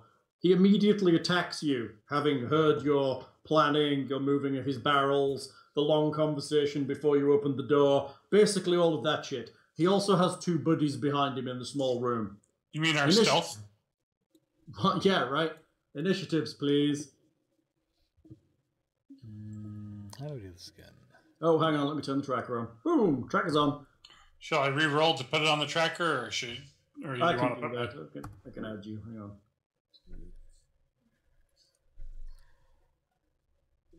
Oh, I don't think I did mine right. What did you get? You got an 8. 16. You need to remember to click on your token first and then do the initiative. Right. Got an 8. Okay, you're on the tracker now. Very good. First. No. Oh, am I going first? Yeah. Okay. You selected your token, so you're on a 6. Okay. And my dudes get a... 35. I don't know what they get for initiative. Hold on. It's just dex for them. Yeah, 17 is what my guys are going on. So actually, Rodrick does go first. Heleh on an 8, right? Yes. So it's going to be Rodrick, then the Red Brands, then Thror, then Guybrush, then Heleh, then Mudpetal. Rodrick, there's a guy there. He has a short sword. He's ready to stab you in the neck. Alright, Roderick draws his battle axe and will declare, "Throw down your weapons and surrender peacefully, and we might give you a lenient sentence." Does that ever work? Sorry. Even I would not. Are you dodging in any fashion, or...? Well, I'm saying that and seeing if there's any immediate response. Looks like the immediate response is going to be the short sword that's aiming for your neck. Basically, the second you opened the door, he started stabbing towards you. Yeah, In essence, if Mudpetal hadn't heard them, this would be a surprise for them. I heard them. But she heard them, because they rolled terribly on their stealth checks. For now, probably Roderick will just do a dodge then. Okay, so they're at disadvantage here, right? Yes. So he's going to roll against you. Does that affect all of them? Any opponent attacking me. Nice. So he swings at you. They all have swords? They have short swords. A 5. That's pretty terrible. He backswings at you. For an 8. He swishes through the air and you dodge like a loon. The other red brands kind of hang out because they only have swords. And there's barrels. And there's nowhere to go, which is kind of amazing that they designed this map like this with just one tiny corridor. Because if you notice, there's a wall to the north and the south of him. Mm-hmm. Which is kind of terrible. Those One of the beds. red brands moves north. He seems to be standing on a bed. The other one starts pushing boxes aside to the south of him. Hal, is there light Yes. inside the room? Is there what? Yes, it's behind the red brands. You can see it. Surely I should be able to see the corners, but I can't see them. You Can't can't see see them that from. corner. You can't see them from the angle you're at. Well, but how? That's not how vision works. Yeah. I would be able But you to can see see the light. round corners. There's a corner here, and there's a corner here. Which is why you Oh, can't- sorry, I can't see the There's- wall that well. Sorry. No, there's a wall to the north and south. Basically, okay, he's sorry. in like an enclosed corridor that's I see. 5 feet long, which is So why that you is can't how see this the rest of works. the room. Ah, I see. Yeah, Sorry. because vision actually, yeah, Sorry, I The thought wall- the walls were at... Yeah, sorry. you can't see the walls because he's kind of standing above. If you look, you can see the wall above him Yeah. better than the one to the south of him. Yeah, just the dynamic lighting cuts very close to them, so I can't see them very well. Yeah, it was a choice when I drew the line. It was either close to the wall or I had like a raggedy bit of wall, and I wasn't sure which way to go, so I went kind of close to the wall. Okay, Thror, what you doing? I will call Sacred Flame down upon the head of the first one. Sacred Flame! What is he rolling? He needs to roll a dexterity save. Save.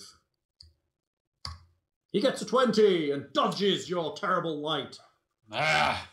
That never works, that spell, dude. Guybrush, what you doing? There are dudes. I step in here and I step up in line, and I guess I would like to fire my longbow at the red brand in front of Rodrick.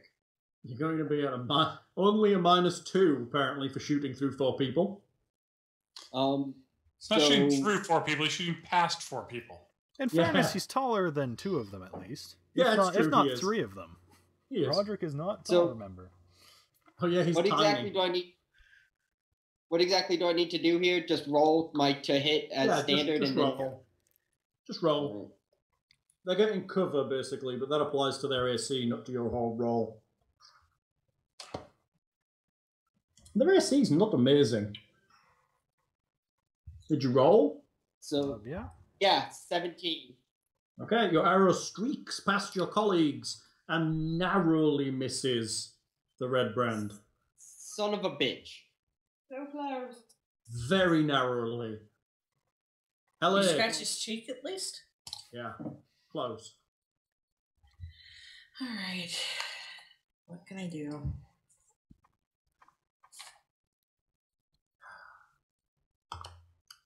You cast mage armor, right? Yes, I did. I think we discussed she cast it before she Yeah, left. we did. I think we did. I was just checking. Counting her slots and all of that. Well, let's see. Sleep didn't work very well last time. It actually might not work too badly this time. How Perhaps big of a not. burst is it? 20-foot radius. If she pushes it to the back of the room, it's going to be 1, 2, 3. It'll catch Rodrick just. Will it? Well, it's going to be That's- here, right? That's going to be where the that's- center is. Well, but you put it against the wall. Yeah, I guess that's true. 1, 2. Yeah, maybe. You might just be able to not catch Rodrick. Could I take an action and try to be next to Rodrick and get him out of my range? No, because you It's- can't be in his square. It's not an evocation Right. spell. It's not a ray, you just throw it in the room, yeah. That being said, you could, because she's an evoker, and I believe she got the ability. Did she get Sculpt spell this level? Maybe she did. Yep. Did Yes, she gets it this level. Yeah, second level. Burning Hands could be done forward and still avoid Rodrick. Which is kind of weird, but yeah, I like that. Weirdly, she's missing the first square of Burning Hands, which is kind of cool. It's like shaping the flame around you. Let's see. I also have Thunder Wave. Thunder Wave. Sorry. If Good anything, plan. I could at least push the guys back if it failed, right? I think if they make a save, and I think if they make it, they aren't pushed back. I'd have to look it up though. Make a con save. On a failed save, the creature takes 2d8 thunder damage and is pushed 10 feet away. On a successful save, the creature takes half damage and isn't pushed. All unsecure objects that are completely within the area of effect are automatically pushed 10 feet away from you by the spell's effect. The spell emits a thunderous boom, audible out to 300 feet. That might not be a good idea. Probably not. I might just have saved that one, but yeah, I think you probably know it's going to make a bloody big noise. Yeah, that's for outside, not in a building. Well, it's for when you don't care that they know you're coming. Right. Say we need your inside voice. Inside voice. spells. Insight spells, got it. Okay. And of course, you always have your cantrip, firebolt, and whatnot as well. Yeah, firebolt. I mean, sleep will work. Who can I hit? How many times? Who was that? Me! Where are you sat? You seem so quiet. To the computer! But you're kind of at a funny angle well, to let's it. turn it then. But I remember I have a very sore throat. It's That is so much better, you have no idea. It literally sounded like you were in the kitchen. And I haven't moved a single thing other than turn the laptop slightly. Yeah, your microphone is monodirectional because it's at your laptop. It assumes you're sat in front of it. So if you're off to the side slightly and talking away, it won't hear you very well. Well, one of us, because there's two of us sharing a laptop. I know. I'll get you an omnidirectional microphone. How about that? Let's stop doing that shit about it. I've got a really sore throat. There's not a damn thing I can do about it. I know, but I mean, it means that you're quieter than normal, which means we need to get the volume on you by pointing the microphone at your mouth. Blah, blah, blah, blah. Come on, wizard, what you doing? I'm not a wizard. Not you. Talking to the wizard. Oh, it was my turn. Okay. No, wizard's turn. No, I'm still trying to make up my mind. I'm sorry, Lindsay. Okay. Crap. Sleep would be effective. Sleep will be targetable against the wall, probably won't hit Rodrick, and will target them. You will get however many d8 it is, and then depends on how many hit points they've got, how many of them actually fall asleep. Okay. If you want to. Or you could cast Burning Hands, which will avoid Rodrick because of your spell sculpting ability, and then catch the two guys directly in front of him, and potentially set them on fire. And then they'll scream bloody murder and alert everybody else. Nothing stops them from doing that anyway, to be honest, though. Yeah, true. Apparently pointing the laptop like half inch this way has made a huge difference. Yep. Alright. Now I'm hurt. I'm gonna take a gamble and try to put them to sleep. Very good. You throw sleep at the wall. So roll me dice. Right, so that is a d20 and... No, wait. It is... You just cast the spell. You need to have 5d8. Okay. For how much sleep you do. How much sleep that is done. So I don't roll a d20? Nope, you don't need to. Just cast the spell. Okay. Just a 5d8. That's it. 5d8. Yep. This is the number of hit points of monsters you can sleep. All right. Let's see. Do I have a modifier for that? Nope, just 5d8. Okay. Opponents, right? Not monsters, right? Well, yes. You say monsters as in guys opposing you. Though apparently they are monsters if what Nick said was true earlier was true. Yeah, about raping and killing and stuff. They're monsters. Isn't that what his character does?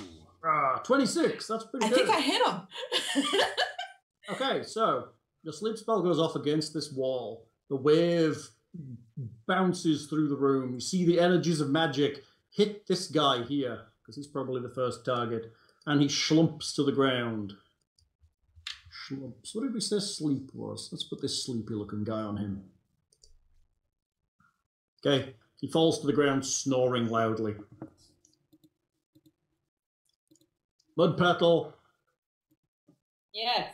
It is you. I am here. Can you Do a thing. I want to hit someone. I have the rage. Do you have a bow? Yes, Yes. I would use the bow. I am. Make me a bow attack. My bow attack. Use the force, Mudpetal. D20 to hit, right? Correct. Plus whatever your bow attack is. Though again, I believe we looked at 2 weapon fighting. She could still use 2 thrown daggers as an option. Well, I'm using my But if, bow. if you're using your bow, you're using your bow. Yep. Using my bow. I already called it. Okay. Oh. Plus 6. Yeah. 26. Oh, Critical. shit. Whoa, that's a critical. That's a natural 20. So you're going to roll double your bow damage on this dude. My bow damage. Well, double the dice for your bow. And the sneak attack dice, as someone pointed out, I believe. It's all... Yes, and your sneak, because he's in combat with Rodrick. Alright, my short bow damage is 1d6. So you'll be rolling 3d6. 2d6 plus double your sneak, so 4d6. Alright, I heard 2, 3, and 4. It's 4. It's double your bow, double your sneak. Apparently, according to the forums. 4d6. Shall we look that up, or are we? Is that worth looking up? I think I did look it up, and it was... Is it correct? Yes. All dice, basically. Roll all of the attack's damage dice twice. Okay, I guess that means sneak gets twice. So, Good to be a rogue. So Sure. 4d6 Mudpetal. Plus 8. Plus what? Yeah, No, plus 4. Why would it... The modifier does not get doubled, only the dice. Dice. Yeah, just the dice. 20. Hey, I think she killed this him. guy's gone. Your arrow streaks over the head of the dwarf, around the elven wizard, round the opposite side of Rodrick, and embeds itself straight through his heart. He kind of looks surprised for a second and collapses in a pile. Cleave. Cleave. Rodrick, it's you. No, I can cleave. Not with a bow, you can't. Oh. Okay. You have cleavage. You don't cleave. Cleave. I like that. Cleave! Alright, Rodrick will step forward on top of the sleeping opponent. That's not... Oh, yeah, He's unconscious. Yeah, okay, you're standing on top of him. Well, Might be dangerous if someone wakes him up. You're not going to wake him up. You're just going to stab him in the throat and kill him like you did the last kind of characters. Right? So would you like a room description, anyone. or would you like that after combat? I think after combat should be fine. It's a good call. Rodrick points the battle axe towards the last remaining red brand and says, "It's not too late to consider surrender." He's not looking happy. Intimidation roll? He kind of peeks around the corner at all the people blocking his way. Dude's like, I'm gonna die. Drop your weapons. And your trousers. No. No! Oh, I mean, come on. Is this like team bum sex or what? What's going on? Oh. Apparently, Thror is now expressing new desires that the party did not know prior to recruiting him. Apparently. He's into orgies. It's fair enough. Apparently, that he might need a step stool to get up there, but he really wants that back passage action. Rodrick? So, does he... What? It doesn't look like he's throwing his weapon down. Guybrush yells from the back, "Fucking end him already!" You get the impression that he's assessed his options with the people in the corridor, and he thinks he's going to have to fight. But I just said he can surrender. Yeah, he doesn't seem to trust... Well, he might trust you, but he doesn't see... Looking down the corridor with the yelling of "end him already," he's not dropping his weapon. Guys, shut up! Oh, Hal, once again, you've deleted your initiative, Mook. Or, what did you do? Oh, god damn it, did I? Yes, you forgot to add them just Nice. using the thing. Oh, He's on a 17. We know yeah, that. he is. Well, it's fine. Then I guess you take your chances with them, and Roderick will dodge. Of course, you've got the dodging Roderick. Dodgy. Okay. There you go, red brands. Boom. Awesome. Alright, let's see what my options are here. Well, there are options.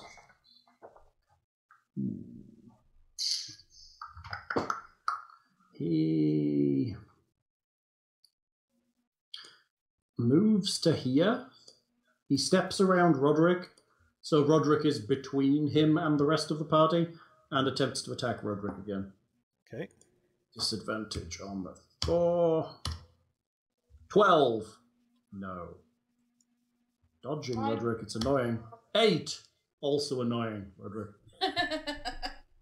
Hang on, I rolled a... I rolled a 20. But it doesn't for matter. one of the disadvantaged dice. How terrible is that? Alright. The other red brand snores soundly at Roderick's feet. Thror, what are you doing? Can I move up into hammer range? Yeah, probably 1, 2, 3. Step up on the bed or something? Yeah, it's a hard corner. And what's your movement? 25. Oh, 25. You can, yes. You'll have to move through Roderick Square, but that's fine. All right, so It's more like a it's not really a bed. It's more like an area where they sleep on the ground with like a bedroll, so it's not high. And I will attempt to whack him with my mighty hammer. Since Whack spells him don't with your work. mighty hammer.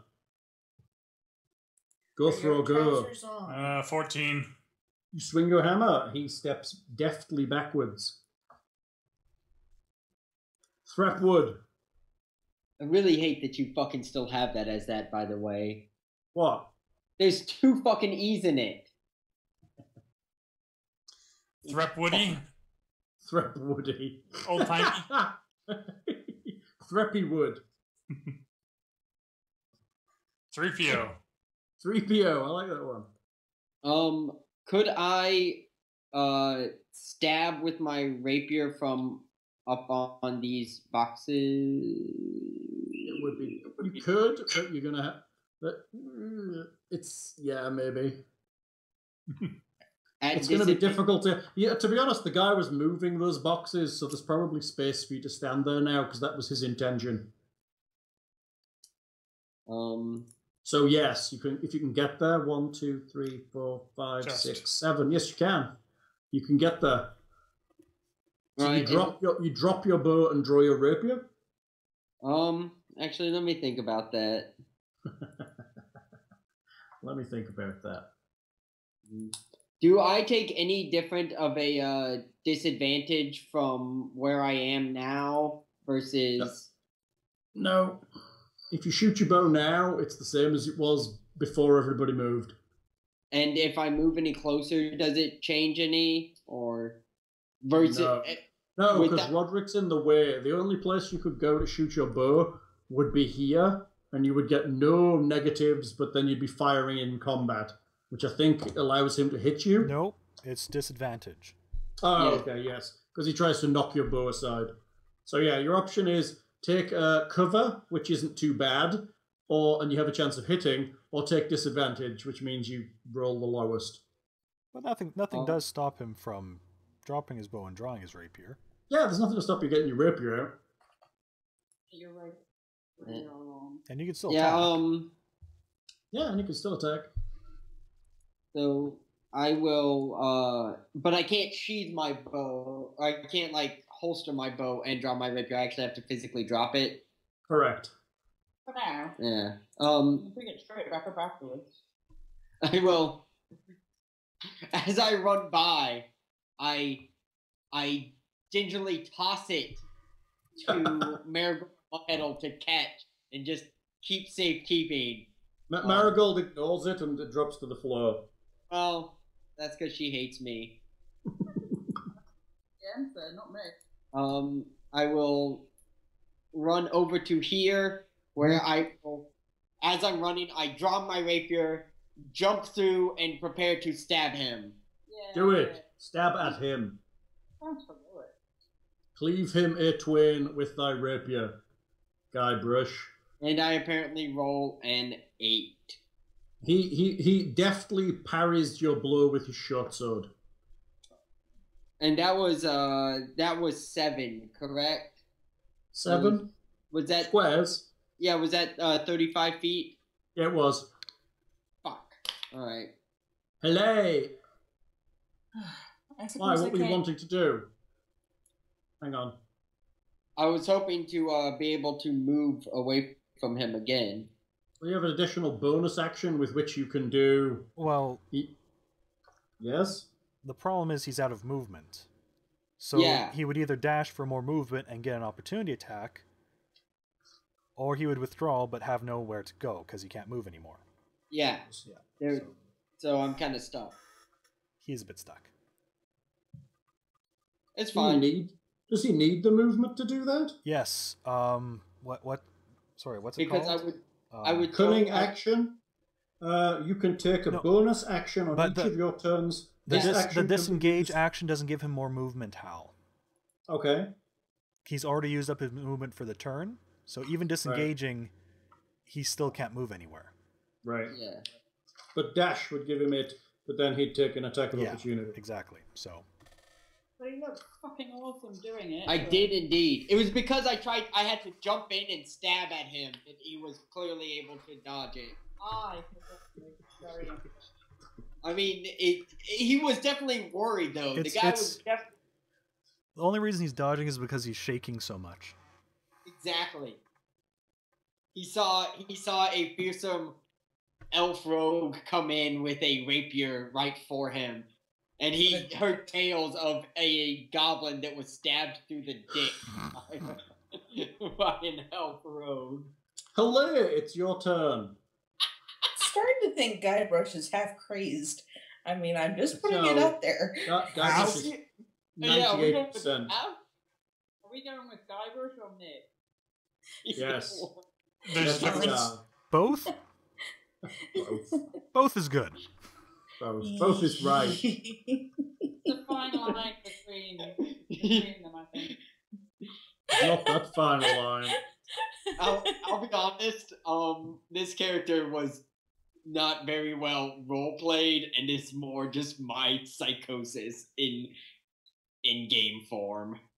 In fairness, Who'd I have think for thought- the who'd most have part, thought you that? roleplay your psychosis fairly well. It's consistent generally. True. So if I was a psychiatrist, I would suggest therapy. If you were a psychiatrist, you would be fleeing. Right. Fair enough. Dr. Blue? Laughing at me. All right, let's Sorry. roll. Let's see. I suppose I can't cast sleep again, can I? You could, Damn. but it would now target all of those people in that room. Yeah, that would be bad. You also might want to save a little bit of those powerful spells. Maybe. Up to you. Yeah. Put the guy asleep. Just run in and stab the guy laying down. Time to play the coup de grace rules. Slide tackle. We do know them. Yeah. But that being They said, do I think coup for de grace. mooks, they just die, don't they, pretty much? They don't Yeah, get but deaths. well, he's asleep, so technically you could coup de grace him, I guess. But why would you bother? Because I'm a dick. But anyway, It's true. Heather's turn. Heleh. It's a psychotic dick, even. Let's see. Somehow you saying that made it sound even more perverted and rude and wrong. It's But like he's a me. psychotic dick. It's like me when I say certain swear words that aren't popular in everyday culture, and people look at me in shock and like, "Oh my god, that sounds even worse when you say it." Yes. Sorry, that was a pointless interlude. Carry on. I'm gonna try Firebolt. Okay. Big girl. That's 1d10 10. No, you have to actually roll hit with this one Rodrick is first. still in the way, so they're getting... Just so you know, it's Sorry, getting a little... Rodrick is in the way, so they're getting a little cover here. But no, she was rolling a d10. You need to do a d20 attack roll first. Oh, Yes. right. Okay. It's been a couple weeks. It has. Okay. It's been a couple of weeks. It's true. We've slept since then. All right. Firebolt arches round Rodrick, but he manages to duck down as it whizzes over his head. Firebolt! Pachoo! Marigold Mudpetal way in the back. Hello. Hello. What shall I do? I guess it Finish didn't him. hit him. No. Did it? What's your movement? My movement is it's not awesome. Probably 30. But she does get dash for free. 25. How many? I get 25 feet. Yeah, I'll put you on top of Rodrick. which But is kind she of gets a unfortunate. dash for free. But she does get a dash for free, so you could run into combat. Or she can fire. Or she could run into combat with her swords and stab the crap out of this dude. Let's just do that. I'd have to drop my bow. Yeah, but you can only draw one of your swords this round. Okay. Is it worth me doing? Yes, because you get a sword attack, and then next round you'll draw the other one and get 2 sword attacks. Okay. Because in order to dash, you'll use your bonus action anyway. Well, I guess you don't need to. I guess it could be your main action. But, Okay. yeah, you dash. It gives you extra movement. So essentially you run in. Where do you want to be around him? Where is a good position that I can do things? Anywhere. Like here would be fine. Okay, well... To the north of the enemy. Yeah. Poof. Very good. Attack the enemy. Okay, so I'm rolling a 1d20 plus my sword to hit, which is 6. Correct. Anything else? Uh, 9. you swing. He dodges. You miss. I suck. Hellbeater. They're The Rodrick. surrounding you. One last chance.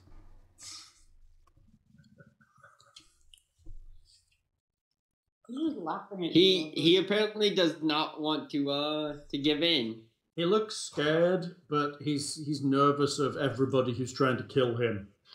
We're just missing because we don't got our weapons covered in pee. As is right in front, he's being ganged upon by a bunch of trees. Yeah. Well, one would think surrender and giving up would be right and proper if he's really scared. Well, he's thinking about it, but he doesn't trust you. You haven't given him any reason to.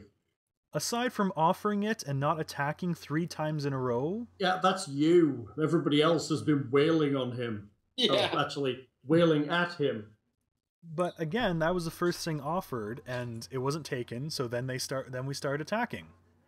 Yeah, but there's no guarantee if he stops that you're going to stop. You're not saying if you put down your weapon, we won't attack you or will not hurt you. You're just saying, put down your weapon. And everybody else is like, ah! I have said that. I said a sentence other than death and such like that.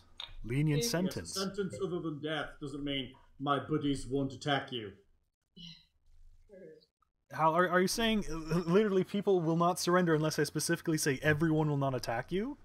No, that's not what I'm saying, but saying something like, we will give you a sentence other than death is a fucking bandit, for Christ's sake. Put down your sword and we won't hurt you is language in bandit. Well, I do not speak bandit apparently. If he is choosing death Let by us say fighting, he is simple folk, otherwise he would not be a bandit. okay, but he hasn't tried to speak for his life either. He's not. He's busy trying to dodge and to duck many axes and blades coming into his direction. And also fireballs. Bolts. Nonetheless, Rodrick will then, if I Thunk! believe this correctly, Rodrick. swings his war axe in such a way as to force the Red Brand to make himself more vulnerable to Guybrush's attacks. What? What are you doing? You're aiding? Yes. Okay. Do you need to roll anything for that, or does it just happen? I'm It just happens. Okay. So So you're saying put your weapon down and then making it easier for one of your party to stab him? I've said that each time, and if he's still keeping his yes. He can't put it down because it's not his turn yet. I seem to recall dropping is a free action. Doesn't he have to do it on his turn?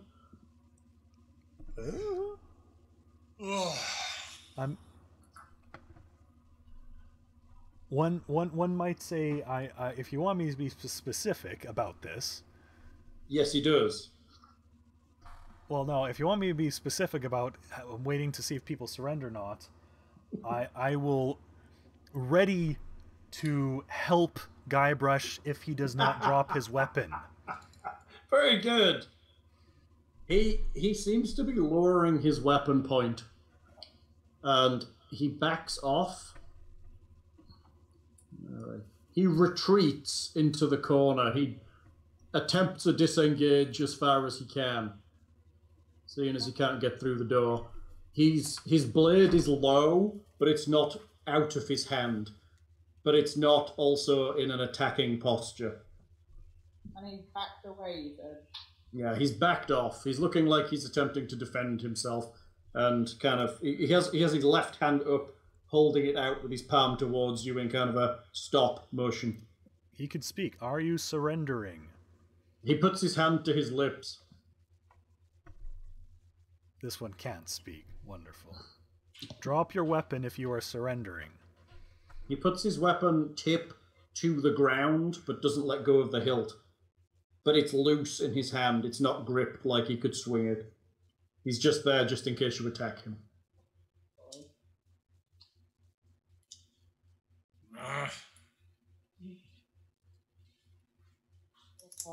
I don't know what to do now. I can't beat him up. Anybody else? Thror! I will hold my attack. Guybrush. Begrudgingly. Begrudgingly. Guybrush?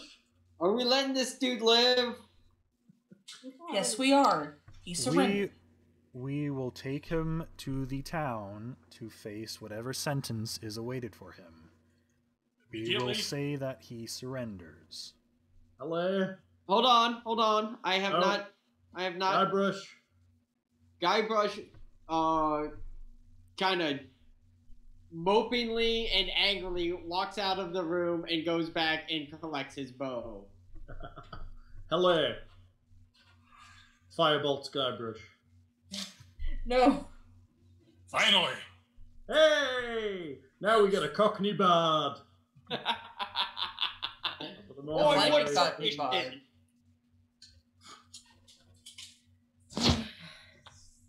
Well, I got the rope.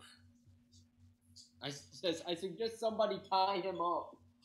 One with his sleeping friend. I'll tie him up. Yeah, you're tying him up. He puts his sword down as you come towards him. Secure knots, but I'm not cutting off the circulation. You're a wizard.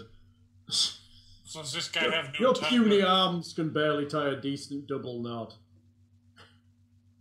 I'm a rogue. I know. Well, I've read books on knotting. Yeah, that's right. It's a very complicated knot that slides open.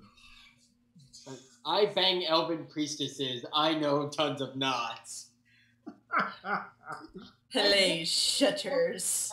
Elf priestesses and know even more not. So does that mean it's like a dog penis? Rodrick will take away the Yes. sword. Before Marigold ties him up, he'll just say to remove his armor as well. Okay. He takes off his studded breastplate. Is a- He's not taking off his trousers for anybody No. after the things that were called down the corridor. Which is a understandable precaution. I feel so. Does he have a coin I purse have- on him?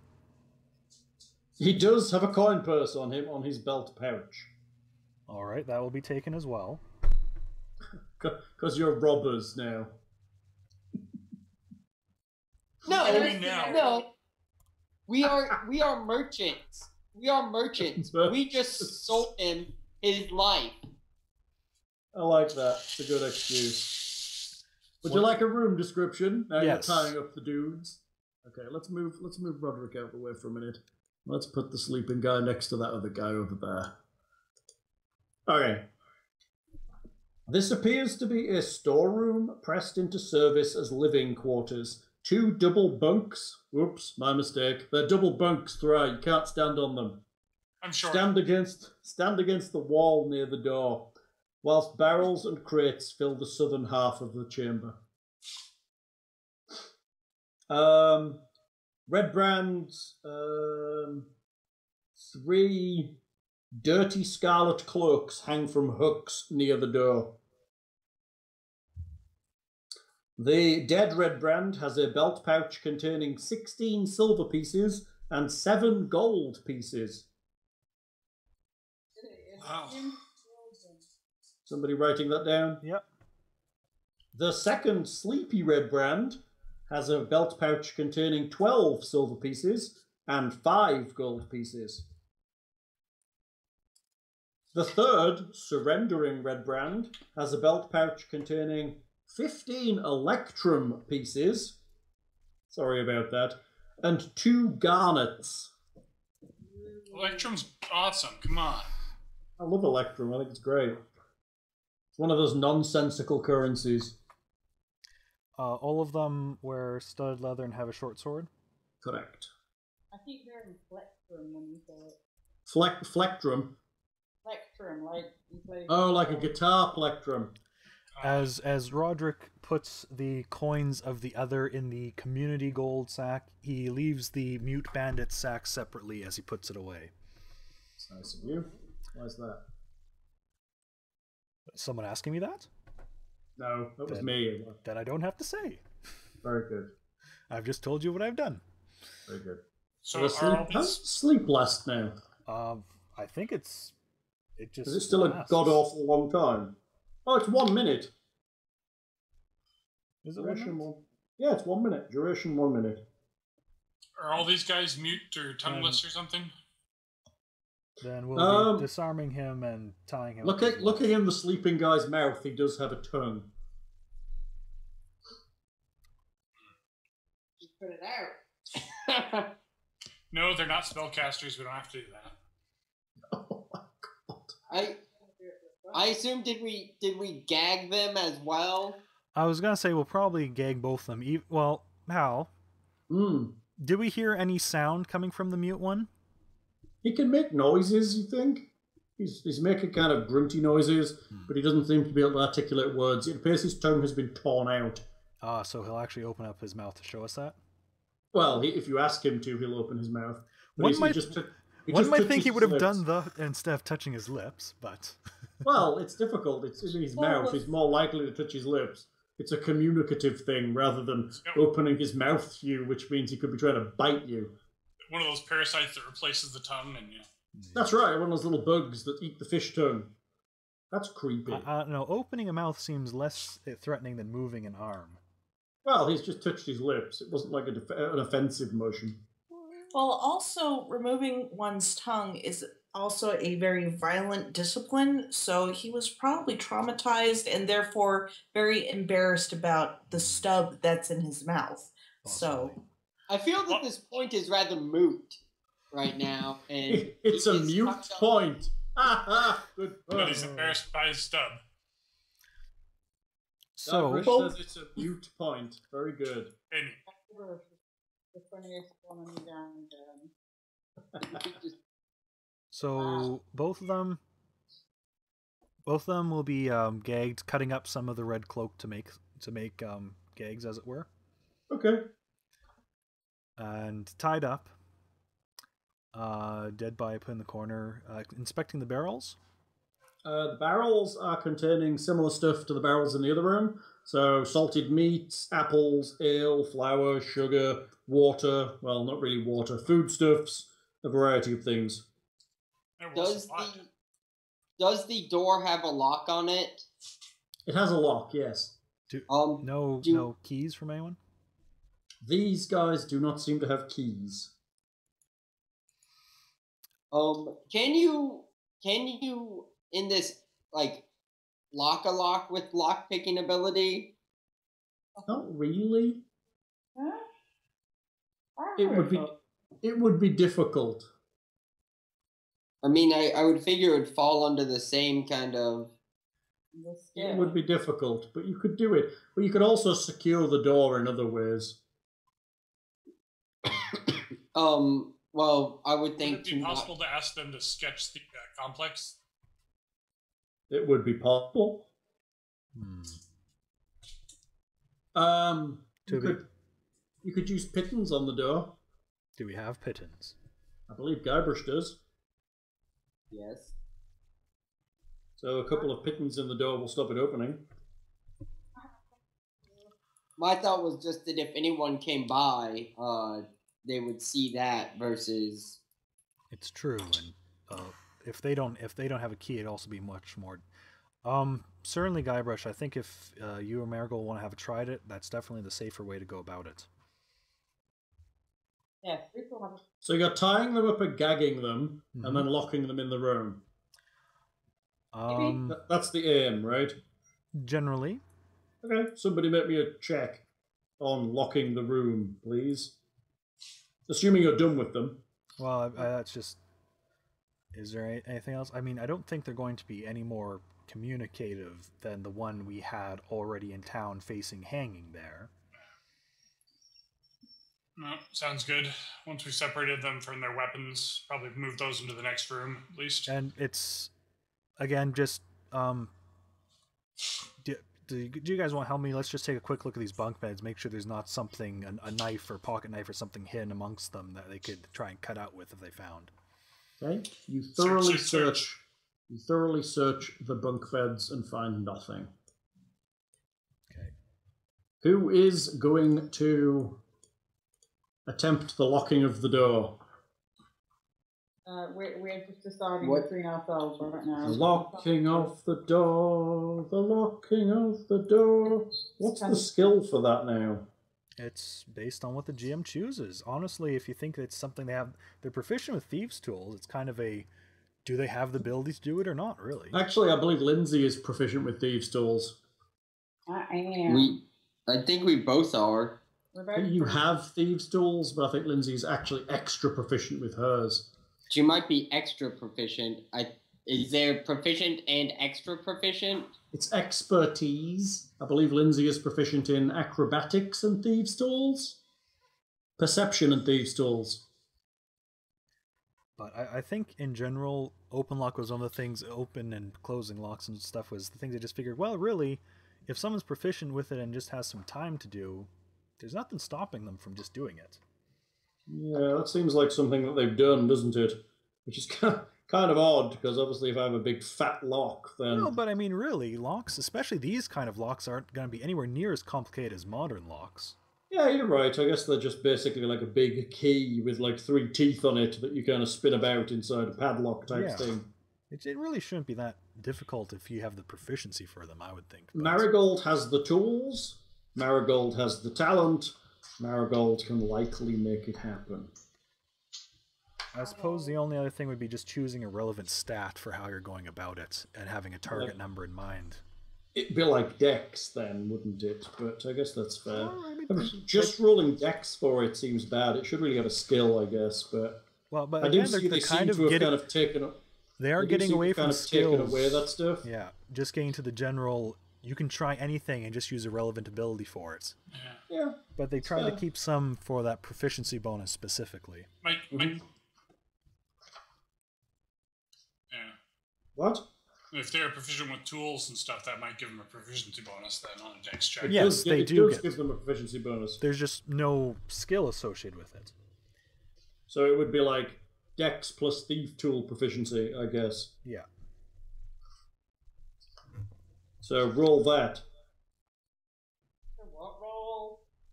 Dexterity plus your proficiency with Thieves' Tools. Which will be your proficiency bonus of +2. Plus expertise of an additional +2. So it should be plus... Does it give an additional space. +10. 1. Oh, well, no, not 10. It's going to be like +8 for you, right? 1d20.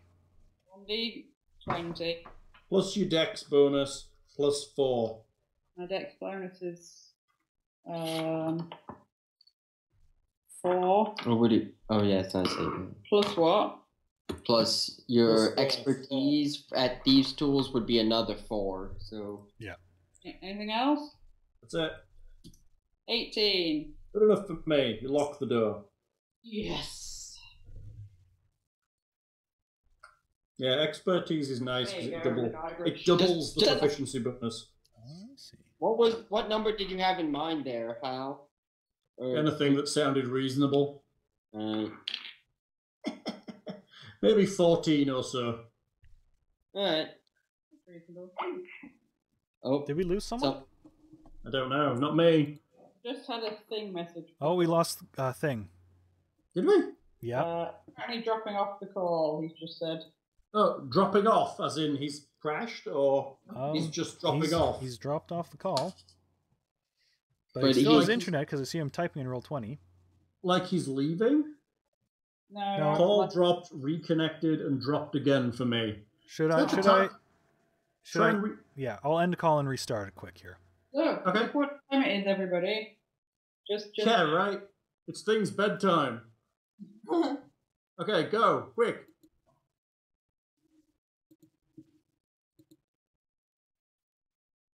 Do do do do.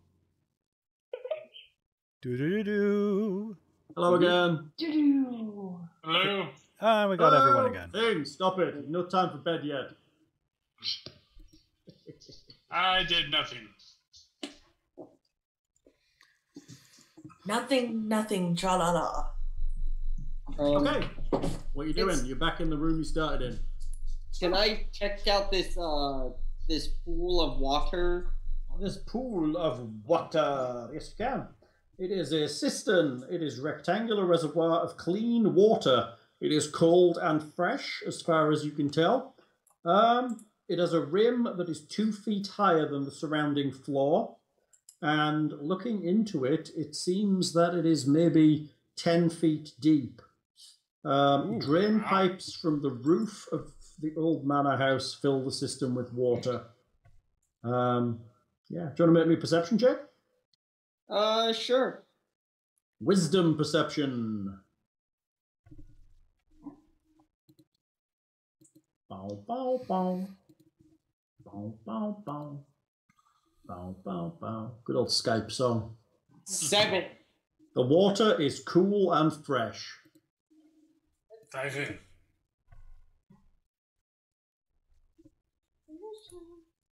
Okay.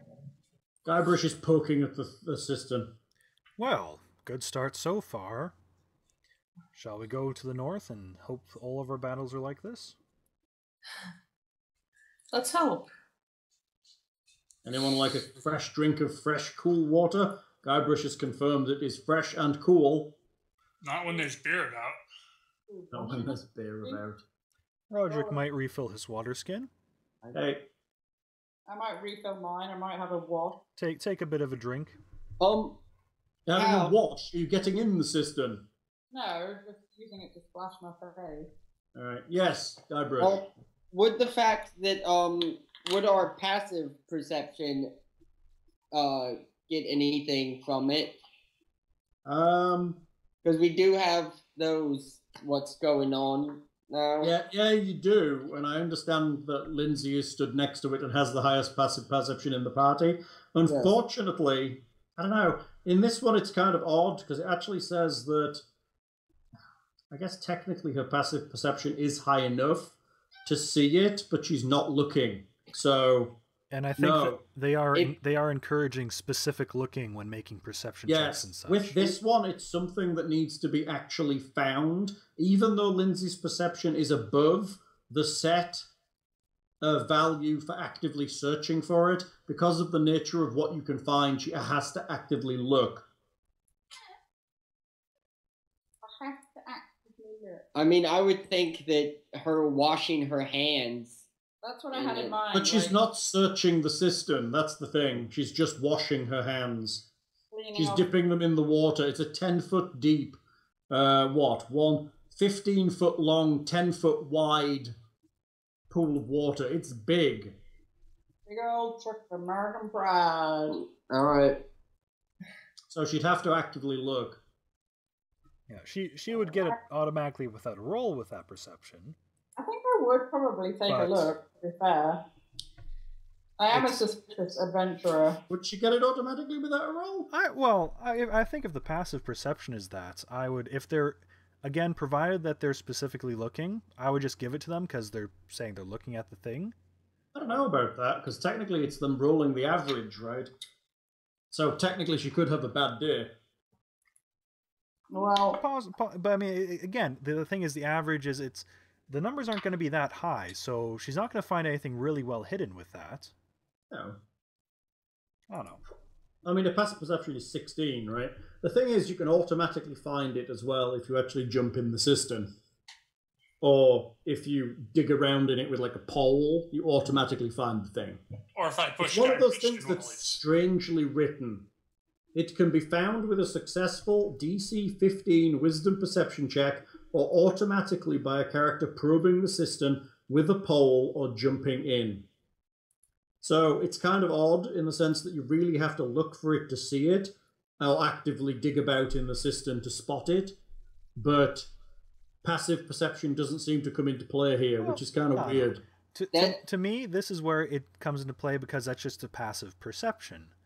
It's what they have when they're searching at something it's what they normally see when they're looking at something in detail.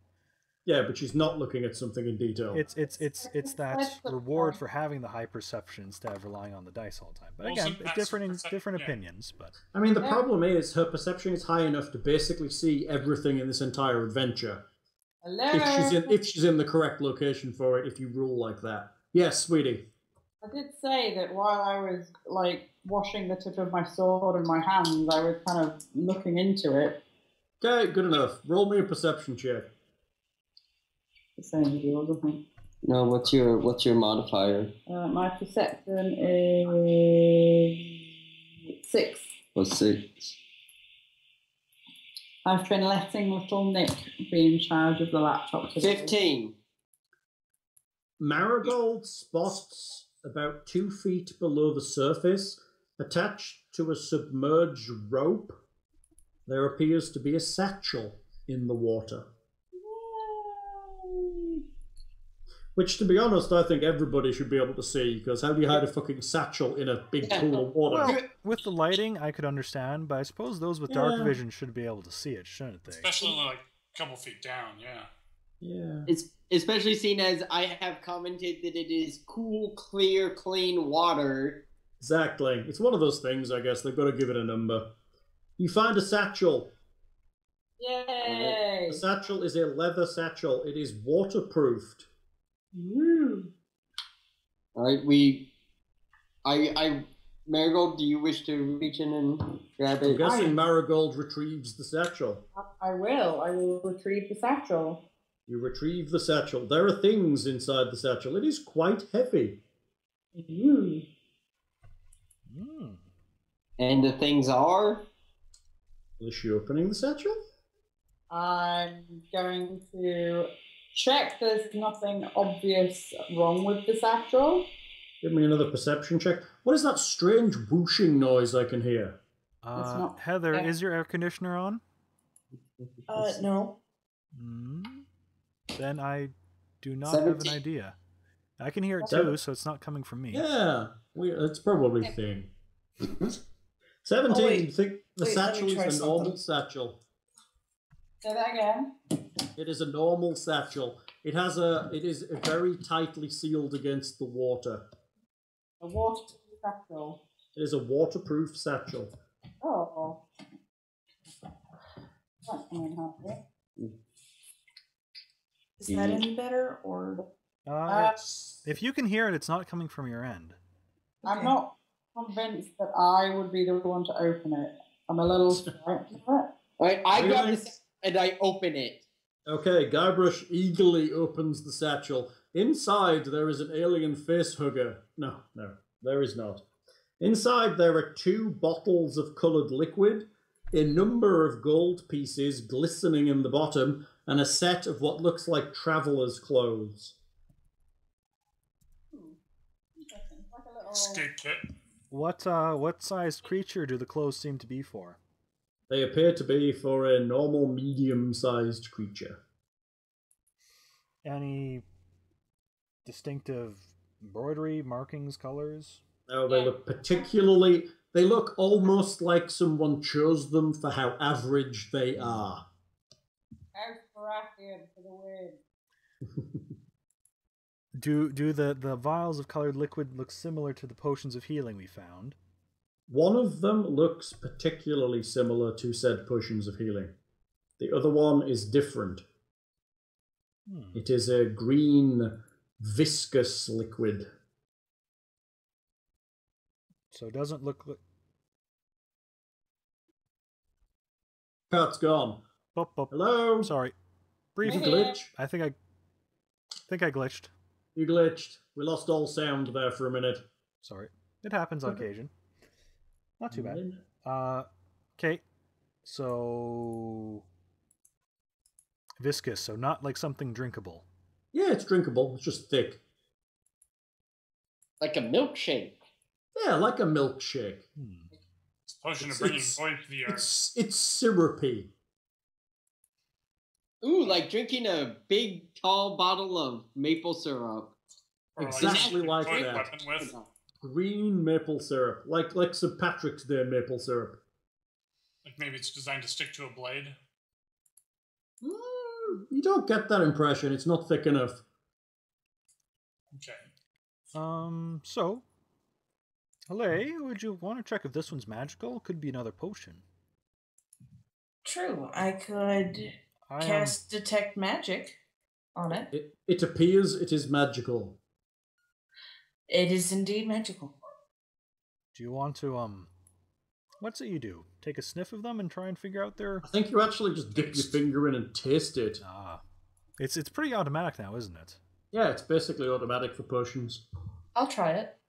You dip your finger in and taste it, and you notice that your hands seem a little less physically present in the room. Interesting.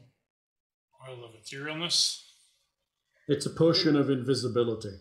I've become transparent. Or at least vaguely. And then you fade back in pretty quickly. And A potion of healing, a potion of invisibility, a clean set of ordinary travelling clothes, and 50 gold pieces. So it's the kit. And a waterproof satchel. It's the kit for getting out of Dodge if they ever have to, or the leader has to leave the. Thing, do you own the starter set now? I do. It's still in shrink wrap. Have you been like? In fairness, this is pretty obvious. I think it is pretty obvious. I'm just asking the question, you know, that is on everybody's mind right now. Yeah. I own it. It's on shrink wrap still. I'll trust you. Does thing have the thing? Come in shrink wrap. I don't think. No. The thing. The thing has the thing. Yes. Thing has the thing. Ah, this is a good find for us. Who would like these potions? Everybody. Yay! I found them. It's true, you did find them. You are the most deserving to have them, Marigold. And I would shudder to fear what mischief you've caused being unseen. Not that she needs the amplifier, but... I am the person you have to shift around anyway. It's true, you are one of the sneak types. I'm happy enough with you having them, if there's no objections.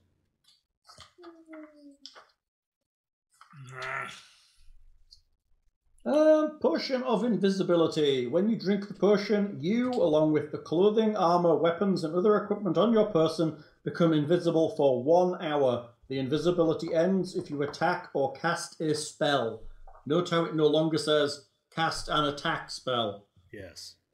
If, for example, I am attached to Guybrush, does that make him? No. Okay. No, he'd have to be your equipment. Okay. Or clothing. Yeah, you'd have to be wearing it. So if you skinned him and wore him like a suit, then yes, that would absolutely work. Tell me what again it is. It's invisibility. Potion of It's invisibility. invisible. It's a potion of invisibility. It lasts an hour and it ends when you attack or cast a spell if you ever get the ability. It's actually pretty nice for a level 2 party. It's your standard potion of invisibility. Yep. Can't complain. No quibbling here. So, what you doing, folks? And no need to claim the clothes and satchel until later, loot splitting time, right? No objections? Yeah. Alright, they get shoved in the backpack. I'm just sitting on the edge of the pool, giving water to Gary the mouse. Gary the mouse Gary. is terrified of your water. Waterboarding. Gary the Gary the mouse Mouse. is He's petrified frozen thinking with about fear. drowning. Gary the mouse hates water. Gary the mouse wets himself at the thought of water. He has become less scared. He is becoming of less goblins, less scared. perhaps. Not yet water. I did notice this week that he moved from one end of the dining table to the other. Boom. Oh yeah, there is Gary the mouse. Nick has a wooden carved mouse. We need a picture of Nick and Gary the mouse, Linz, to put on the website. I thought there was one. Is there one? I didn't put it on the website though. I thought I vaguely recalled it being on the website. I didn't put it up. I don't think I saw it. Maybe you just sent it by text. I just sent it by email to you lot. You need to post it on the website, Booster. Is that good enough? So, unless there's other discoveries to be made, shall we go through the North Passage and see what other thugs we can bring to end their bullying ways? The Northwest Passage. Because, glory. So, matching order the same again? Yes. Yes, Boo. I think that tomorrow is the busiest day of your entire job every year. Yeah, pretty much. Would you like to call it now then? How long have we been playing? 2 hours 30. Do you want to open this one door and then we'll call it?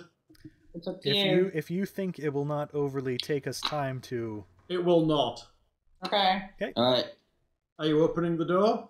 5 beholders are waiting for you. Uh, It did not take us much time Well, because it killed us all instantly. Marigold checks after- the door is fine. okay. The door is Just fine. a normal door. Then Rodrick will open up the door. Hey! What do you think of it? I like how this is working with the doors. I'm kind of liking that. Everybody's walking in. I don't like how I can't see around the corner standing there, because clearly there would be light illuminating them. What do you mean? When I stand there, Yes. clearly I should be able to see into the corners. What corners can't you see? I can only see half of this square.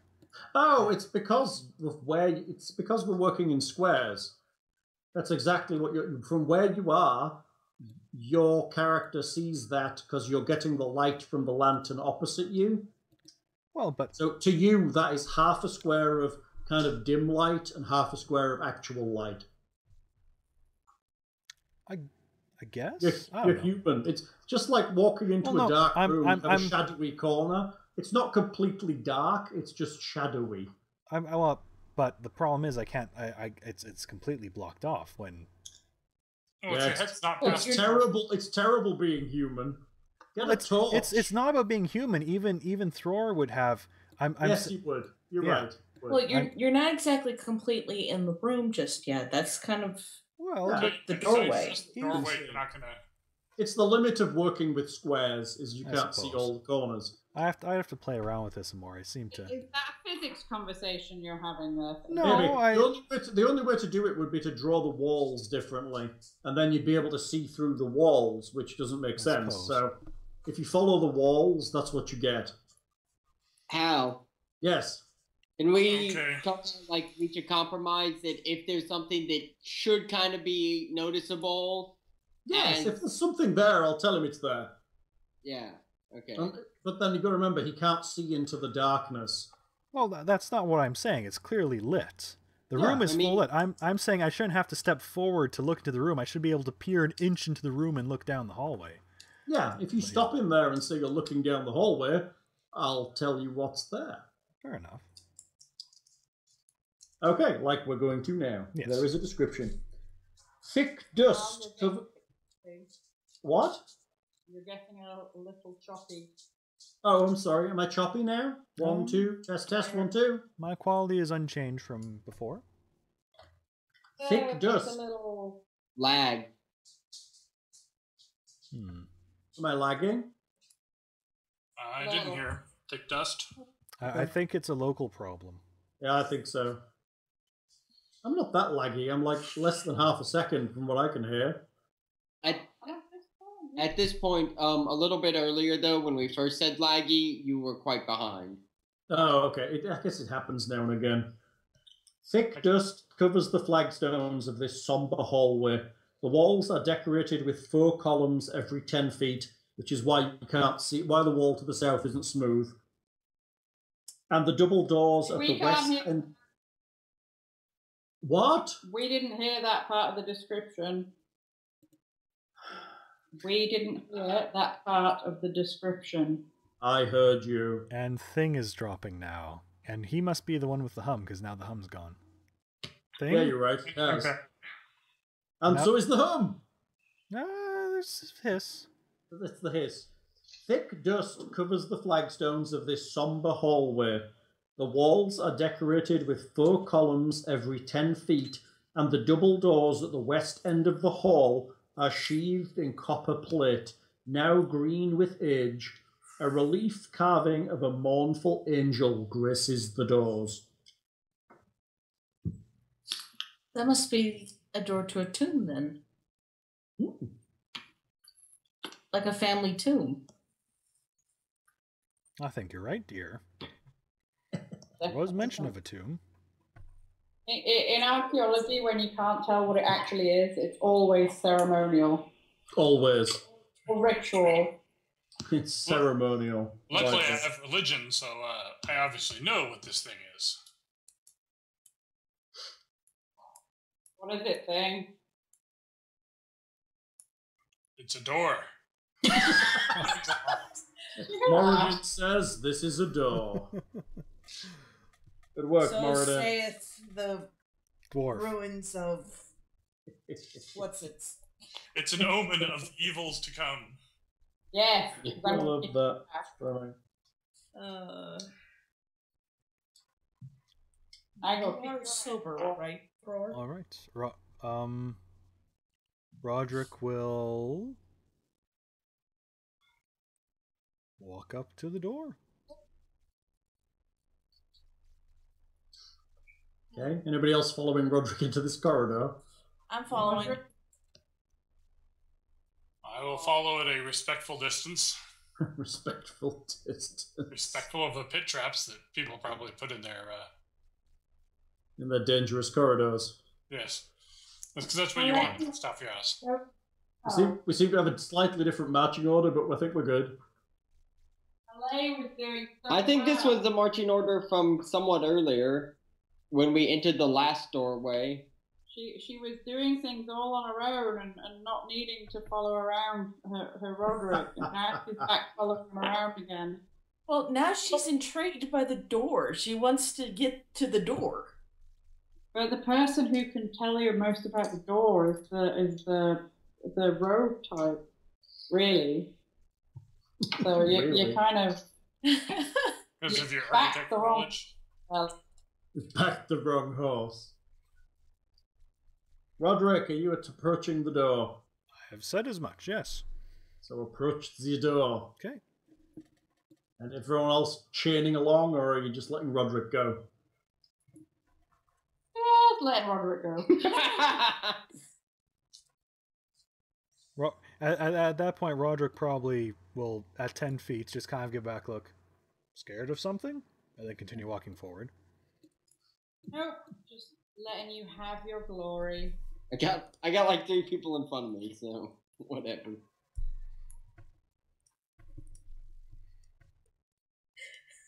At this point, Rodrick disappears through the floor.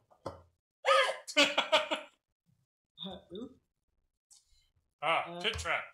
He takes Shit. 6 points of damage as he hits the ground. Shit. He's fallen prone. No saves involved at all. Lies. Make me a dex save. He disappears through the floor and Let's see. Do I have proficiency on Dex? No. Catches the edge before he falls to the floor. You lucky son of a... You're hanging by your fingers on the edge of a pit trap. So I don't fall to the floor? Nope, you don't. Oh, Sorry, you said I did. Yeah, it's written in a bad paragraph. You catch the edge just before you fall. You're actually in the hole with your fingers gripping the edge. Rock grips! Smash, smash, smash. Rodrick will pull himself up, put his shield arm on there, and kind of slowly lift his way up. Oh, yeah. That was a bit of a surprise. You see the pit is 10 feet wide. It's where that little cross is. Does the light illuminate the bottom at all? The light illuminates the bottom? Yes, a little. You realise it's 20 feet deep with an earthen floor. So do we need to go dismantle one of the beds to get some planks to go across here? You think that looking at the edges, you could probably just inch your way around if you wished. It would take an acrobatics check to do it, but it's not a particularly difficult one. We could do that. Rest fully armored Marigold snipes. could do it. But you could jump it. I'm not Jump thinking 10 about feet? that. Hello? No. Marigold might be, let's see, acrobatics 6, jump minus 12. Minus 12. Yeah. Rodrick could totally jump that. His armor.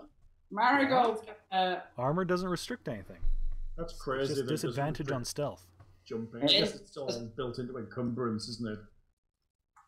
We're Marigold just- rolls a what? Cross. Marigold has +6 for acrobatic. Very good. Shall I roll? Go for it. Let's see.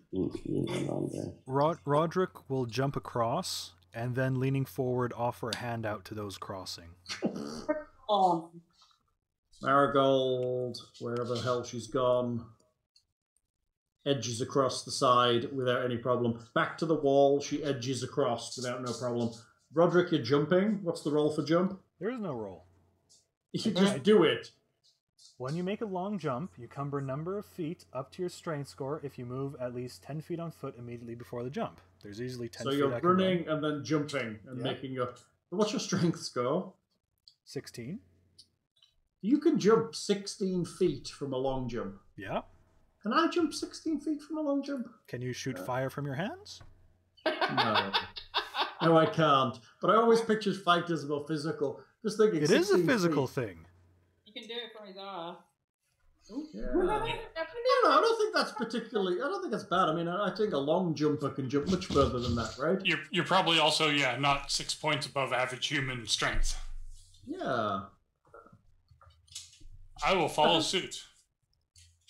I definitely Thor do. isn't going to jump, is he? Apparently, the current international long jumping world record is 8.13 meters, which is 26 feet 8 inches. Holy It has crap. not been broken for 25 years. 10 feet is not that long when you think about it. No, with, it's not. with a running start? Yes, apparently, running start, you can jump 26 feet as a professional athlete. So, to be honest, as a highly trained physical type like Rodrick, you could probably jump 10 feet, no problems. Al, we're really losing you now here. We lost Sorry, the plot baby. before. I know it was only about sports stuff, but we lost almost all of it. Okay, so apparently the world record for long jumping is 26 feet, so Rodrick jumping 10, or even 16 isn't that bad. Wow. And Anyone who has a strength of 10 or more can jump this pit trap. Jumping Oh, I have strength of 10. I can make the jump. Holy cow. Woo! Okay, there's a door. So we...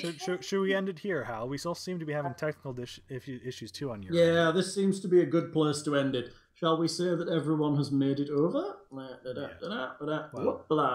Except for one of you, who is on the other side, probably. Well, we're just not on combat stances right now, so... Yeah, let's leave you there in the corridor, shall we? Yeah. In fairness, he is a good choice being an archer and whatnot. Yeah, that's what I figured. Yeah. It's all good. All right, To kids, be continued. would you like experience? Would be nice. Okay, so You defeated 3 red brands at 100 experience each. You also encountered and managed to circumvent a pit trap for 100 experience, for a grand total of 400 experience divided by 5. 80 XP, wow. 80 experience, everybody. Can I 0. You know what I find strange? What? Is that no problem, giant pit trap falls through the middle of the floor, is able to catch onto the side with his saving roll. I'm on top of a pile of rocks. My saving roll still get that first hazard trap thing was weird. It's weird. It's a weird one, and I don't think it's well balanced. No. I think how much experience was that even? Nothing. It's nothing. It's a natural thing. I don't think you get anything for it. There wasn't even experience for it, and it was unavoidable. I don't think you get anything for it at all. Let me check, but I don't think there's anything there for it. Hang on. There we go. 4 steep passage. Am I correct? Is being 245? Our total experience should be 460. Yeah, because I had this at 265, and I missed last session's thing, so 460? Yes. 460. That sounds right. 46. 0. Okay, thank you. And you level at 900. Okay, I missed writing one down. So we're like halfway there. Yeah. Yeah, not bad. Yeah, there's actually no. There's nothing. How? You know, in the first adventure teaching GMs how to do things, that's a little bit of a stinker move, really. That's very strong. I agree. All it says is, this passage is choked with rubble and has steep escarpments treated as difficult terrain. The ledge between the 2 escarpments is fragile. Any weight in excess of 100 pounds loosens the whole mass, sends it tumbling down to the east. Any creature on the ledge that falls must make a dex save, or take 2d6 points of bludgeoning damage on a failure, or half that much damage on a success. The character also falls prone on a failed save. And so how many you roll? Yeah, in every way that's worse than this trap, and you get no experience for it. Yeah, because even if you succeed, you take damage. Mm-hmm. And it's the same amount. It's yeah. Yeah. No. And there's no way to really spot it. There's no this trap can be spotted on, because it's just a loose part of the passageway. And yeah, you're buggered. You can't see it, and whoever's first just gets it. If these inconsistencies are going to be a big thing, I'm going to be quite annoyed by that. Yeah, that one I thought was particularly bad. I mean, fair enough if you give them an ability to spot it being loose terrain or anything. But I mean, even making I think we made the right choice making the damage 1d6, but it's 2d6 is a lot for a first level character. Oh, I mean, it's like I said, that could have killed, or well, put into negatives, pretty much the entire party. Mm-hmm. Because even Roderick's max hit points was 12, and 2d6 is perfectly capable of doing that. Yeah, I'm getting the idea that it was supposed to alert the goblins, but they could easily have done a trap where if they stood on the top, it wobbles and maybe you make an acrobatics check or a dex save, not to fall prone. Yeah, that sounds but no damage, but it makes enough noise that they're alerted. Or it does minor damage like we did, and it makes enough noise that they're alerted. But doing 2d6 and knocking them prone seems a bit mean. In my mind, if it's something that can do damage, it should be something that's worth experience. Mm-hmm. But again, yeah, we're more so it's a weird little thing in this adventure, which should have been a bit better being in the starter set. But anyway. Yeah, I think so. It was an odd one. We'll keep an eye out for any more odd ones. Strange. No one mentioned it when we went on the YouTube or the recording or anything. No one said it was a bad call. So I'm guessing on the whole, they actually agreed with what we did. Yeah, I think so. Yeah. Would they say anything on there, or would they wait until the forum? To be honest, we're getting a lot of talk on YouTube from people who aren't part of the website. Really? Yeah. There's a lot on the first one. There was a lot of talk on YouTube. And we're really enjoying all you listeners out there. Indeed. And watchers. Hey, ladies. Yes, enjoying immensely. And while you're at it, come and join the website and talk on the forums, because forums are awesome and social media sucks. So come and actually have a conversation rather than just liking shit you don't care about.